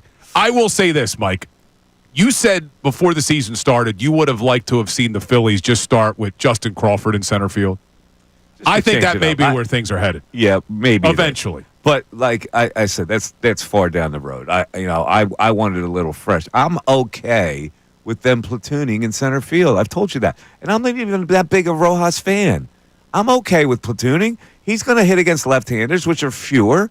Rojas, Sosa is going to hit against left-handers, which are fewer. I think you can maximize both guys by platooning both those positions. It's not necessarily important to me to have Brandon Marsh as a full-time player or Bryson Stott. Marsh just hit a dribbler with the bases loaded. They could score? It looks like Kepler got in before the ball got there. Did he score? Did they say out or safe? They called him safe, but now Rockies are saying to replay it, so we'll keep you updated. Right, we'll take a break and we'll come back with that all-important decision because that could give Taijuan Walker a lead run. 610-632-0975. The Mike Missanelli Show continues on 97.5 The Fanatic. Tyrone Johnson.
Mike Missanelli Show. We're coming down the home stretch of the Mike Missanelli Show. Been all over the map today. We started out with the Phillies platoon situation, and right now they're locked 0-0 as the play at the plate, where it looked like Max Kepler had scored. They originally said safe, and the replay showed that he had not gotten his foot to home plate on a force out, and a good play by the catcher for the Rockies. That's a veteran catcher, by the way. Did a nice job with that. Yeah, and then Schwarber comes up, bases loaded, 2 outs, and hits a ground out. Bases loaded. He hit it hard, but he hit it right to the shortstop, who it came up on him. It cuffed him a little bit, but he made the play. So we're 0-0 now as we get to the top of the third. I am predicting 3 scoreless innings for my man Taijuan Walker. All right, here we go. We'll see. By the way, can you explain? We talked about this briefly yesterday when they were asking Laurie about massive profit, making a massive profit as a big market team with a passionate fan base. The story was about how he spends, but also they had a recent cash infusion that they're selling 2 minority ownership stakes in the franchise. When asked what he would do with the money, he made a joke. Buy more cornflakes and Wheaties. Can you explain what that means? No, he was trying to make a joke. Like, if you're listening to it, he's like, buy more cornflakes and Wheaties. I don't know. And then he went on to talk about how, with the valuation where they are right now, you don't want to have all your money in one thing, and there was a chance to get a little liquidity. I think basically he just took some money out. Why would he choose buy more cornflakes and Wheaties? Do you think it's an odd thing to say? I think it's like an outdated thing to say. It is? Like, I've never heard that at any level. But that's like something people used to say. I don't know. You tell me. I know. I don't know. I thought it was too boring. Cereals. It was an odd statement. Don't you think? It was odd. See, yesterday you got on reporters for not following up. Yeah. I think the reason what they were hinting at when they asked him about what are you going to do with that money is I think what they really want to know is, A, are you considering putting that money into a new stadium, a new dome? Why didn't they ask? I don't know. And then there was some rumors that maybe you were going to use that money to buy the Celtics. Clearly you're not, but do you have any interest in buying anything else? Like, I think that they asked him this broad question and he was able to dodge it. But really, I think people want to know, are you putting this money into a dome? I know what they want to know, and they didn't get the answer. I'm just curious as to why you would choose cornflakes and Wheaties. Like, how many other things could you have chosen? Yeah, like what did you think he was going to say? Like strippers and blow or something? I didn't think he was going to say that. He went with a nice generic cornflakes and Wheaties. I don't know. Buy more bed sheets. Have them get new sheets, new towels. Like cornflakes and Wheaties seems like an odd thing to say, unless he eats cornflakes and Wheaties. Is he suggesting that that's his breakfast of champions? Oh, it's such a boring cereal, man. Both of them. Well, there's nothing wrong with cornflakes and Wheaties. Boring. You got to jazz it up with fruit. Yeah, you throw some banana in there. Yeah, I told you, my cereal is the extra nutty cluster from Trader Joe's. It's delicious. And you put some banana in that. I had it last night, actually. Oh, the Trader Joe's. Before you discovered Trader Joe's, what were your top 5 cereals? When I was a kid? Yeah. Before I realized how terrible cereals can be for you? Oh. No. Cereals are good. If you go Special K. Special K with berries, I always like. I actually have that in the house. Cheerios, oat brand Cheerios. Honey Nut? Honey Nut. Or basic Cheerios or oat based. When I was a kid, I loved Lucky Charms. Oh, they're magically delicious. I loved Trix. Trix are for kids. Fruity Pebbles. Fruity Pebbles. Solid. Cocoa Puffs. Oh, no. You were cuckoo for Cocoa Puffs? Yep. And then all of the Captain Crunches. Peanut butter crunch. Captain Crunch with berries. All that. Until I realized it was pure sugar. No wonder you got in trouble in high school. You were all jacked up with sugar. Dude, my grandfather, I told you before, he was frugal. Like, if you had a soda, you would get called back to the table to finish your soda. Like, it was... Take what you want, but eat what you take. That was the rule in my house. Like, what 8-year-old, 9-year-old's getting called back? Finish your soda. Finish your Coca-Cola. So, yeah, I was all jazzed up until I realized. I got to tell you, here was my, I like Lucky Charms, too, but I was a Sugar Pops guy. Yeah, I never really got into the Sugar Pop. Is that the one with the frog on it? Or is that Sugar Smacks? I was a Sugar Smacks guy. You were Corn Pops, you mean, not Sugar Pops. They're called Corn Pops, aren't Corn they? Pops? They were called Sugar Pops. You talking about this one? Corn Pops? I guess it was that's Corn Pop. Corn Pops, maybe. Yeah, they were okay. They had a weird taste to me. Very weird. Now, what I used to do with the Fruity Pebbles. The Fruity Pebbles, Captain Crunch I really liked. But then I go, no, that's just hurting my teeth. Something was hurting my teeth. But I like the Lucky Charms because Lucky Charms, actually the marshmallows were bad for you. But it had the cereal part was good. Yeah, see, it's a healthy cereal. We would always eat all the marshmallow out of it. Now, I don't know. This is weird, but I used to, with the Fruity Pebbles, I used to like heating up the milk and pouring warm milk into it, and then it would kind of like melt the Fruity Pebbles. It's very delicious. Yeah, I never was a Fruity Pebbles guy. But let me ask you about Lucky Charms, because I know I had some Lucky Charms recently. And I noticed that the marshmallows today are hard. Weren't the marshmallows a little softer back then? That's how I remember them. They're hard now. Interesting. And even when they soak in milk, they stay hard. So they've changed the formula of the Lucky Charms. We got everybody weighing in. Pink hearts, green clovers. There's a lot of good ones. Yellow, what is it? Yellow what? Gold, wasn't it? Pot of gold? Or was it a rainbow? I can't remember. But people are weighing in. Apple Jacks on YouTube, that was a good one. Fruit Loops. I like Apple. What about Cinnamon Toast Crunch? Nah. I was a big Cinnamon Toast Crunch guy. You were? I was. Yeah. Enjoyed those. Yeah. I'm trying to think what else had it. There was another one that was delicious. Honey-O's. You ever have Honey-O's? I've seen them, but I've never had them. Very good. I didn't like the Cocoa Puffs.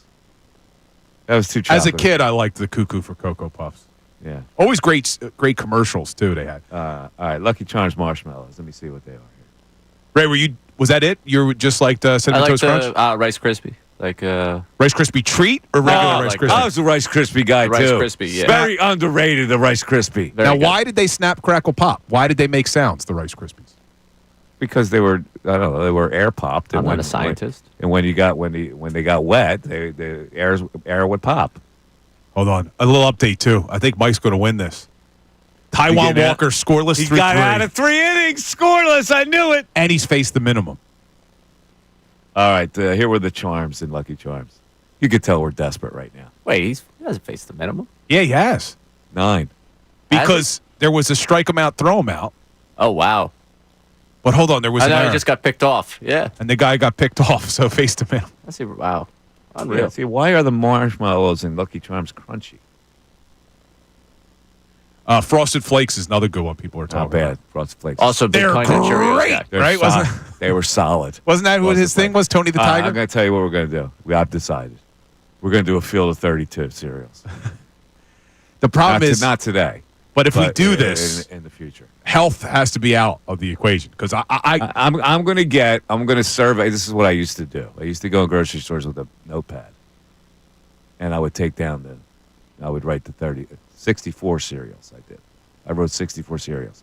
Now I'm only going to do 32. But they're going to be popular, and they're going to be classics, and they're going to be newbies. So my Trader Joe's is not. Trader Joe's you're out. Trader Joe's is out. That could be a newbie. It's the best cereal going. I'm not kidding. Yeah, but see, it's such a minority cereal that you'll get a minority view. You can't have that. Yeah, you got to have a mainstream view. So it'll be all the supermarket cereals that are sold. And no health counts on this. Nah, please don't. And they'll be mixed. Kellogg's, Post, General Mills. They'll be all mixed. These are all horrible for you as a kid, though. I don't know. It depends on what the actual flake is. Like if the flake is an oat brand flake, you're good. I'm curious. How do you feed your children?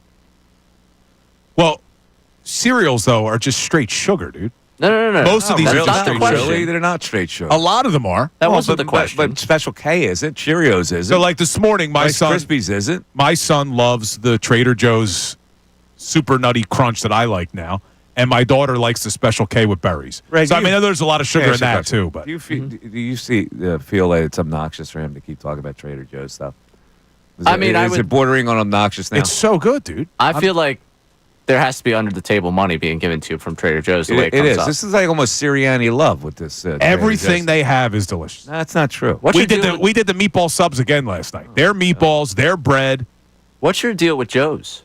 Trader, Shane? You got something with Joe's here. No, I like Trader Joe's. I don't like Joe's. Yeah, but you're focused on both of them, like an unhealthy amount. Listen, I'm a basic grocery store guy, so when I hear people go, where do you? I go to my friendly neighborhood giant. Oh, you should go to Wegmans. I don't want to go to Wegmans. I don't want to have to drive to go to a Wegmans because it's Wegmans that special. I mean, it was big when it showed up in my town. That was a big deal. It was a big deal. It was a big deal. Yeah, well, I don't have it in my town. Yeah, well, in my defense, the closest supermarket to me is Trader Joe's. I could walk there. I don't know what the advantage is to going to a outside a grocery store that's the closest to you. They got the same stuff. Yeah, well, I have to still go to Wegmans. I say me. My wife does the grocery shop. But we still have to go to Wegmans because you can't get everything at Trader. Babe does all the shopping? Yeah, Babe does all. All right. Yeah. I got to start pulling my weight a little bit.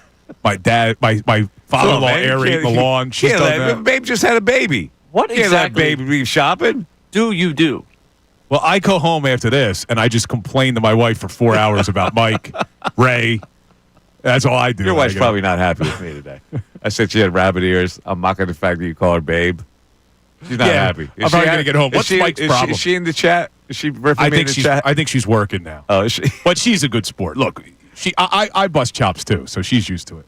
Okay. You bust our chops? All the time. All right. Rojas yesterday. Is he up right now? Is that him? No, who is He's not in the lineup tonight. Oh, he's not in the lineup. So you got Alec Boehm. I was going to commend Alec Boehm because he made that great play at third last night. Oh, it's out. And then he starts with an error today. Starting to get a little more information on this relationship he's got going with Aaron Dolan. You did? Well, no. Then people are spotting them together. Do tell. Restaurants, sightings and stuff. Do tell. He's been out on the town. Did they go to any of the restaurants that came up in conversation No, I don't today? believe they've gone to any of those restaurants. I forget where I read recently that they were spotted together. We'll look it up. He got a haircut. Nola got a haircut. They're all freshly shorn for this year. Yeah. They're all growing up.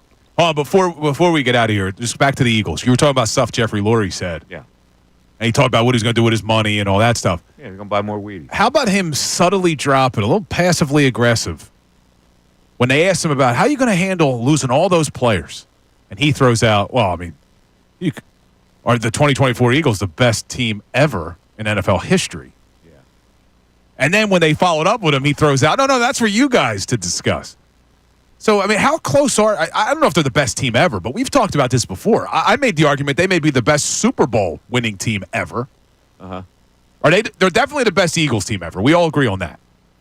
They would have smoked the 2017 Eagles, right?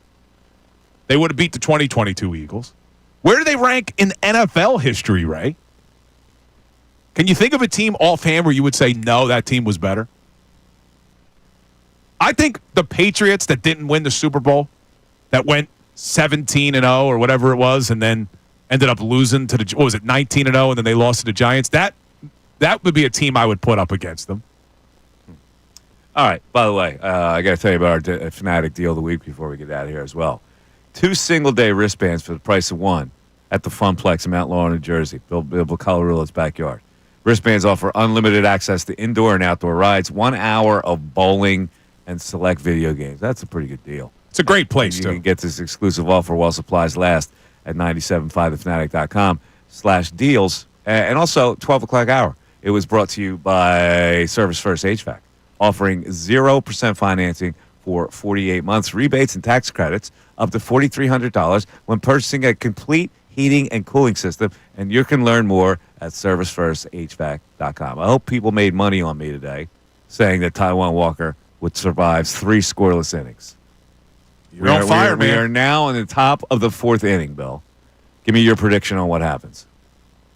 I think the wheels will fall off the bus eventually. I'm just hoping he gets 6 so that you have a rested bullpen. Will he go through 6 innings scoreless? Definitely I would say no. Yeah, no way. You would say no, Ray? I would say no. I'm going to stretch mine out to 5. 5 scoreless for Taijuan Walker. And then what happens in the 6th? Well, I don't know. Maybe they'll take him out. So I think they're going to have to push him as far as you can. You got the Dodgers coming to town. You don't want to waste your pen on the lowly you can Rockies. throw in the back end of the pen. I'm still going with 4 runs by the time the 6th inning rolls. All right. Everybody, thank you so much for listening. We apologize if you tried to get into the phones and you couldn't get in, but we're trying to fix that on a daily basis, and one day we will have it all fixed.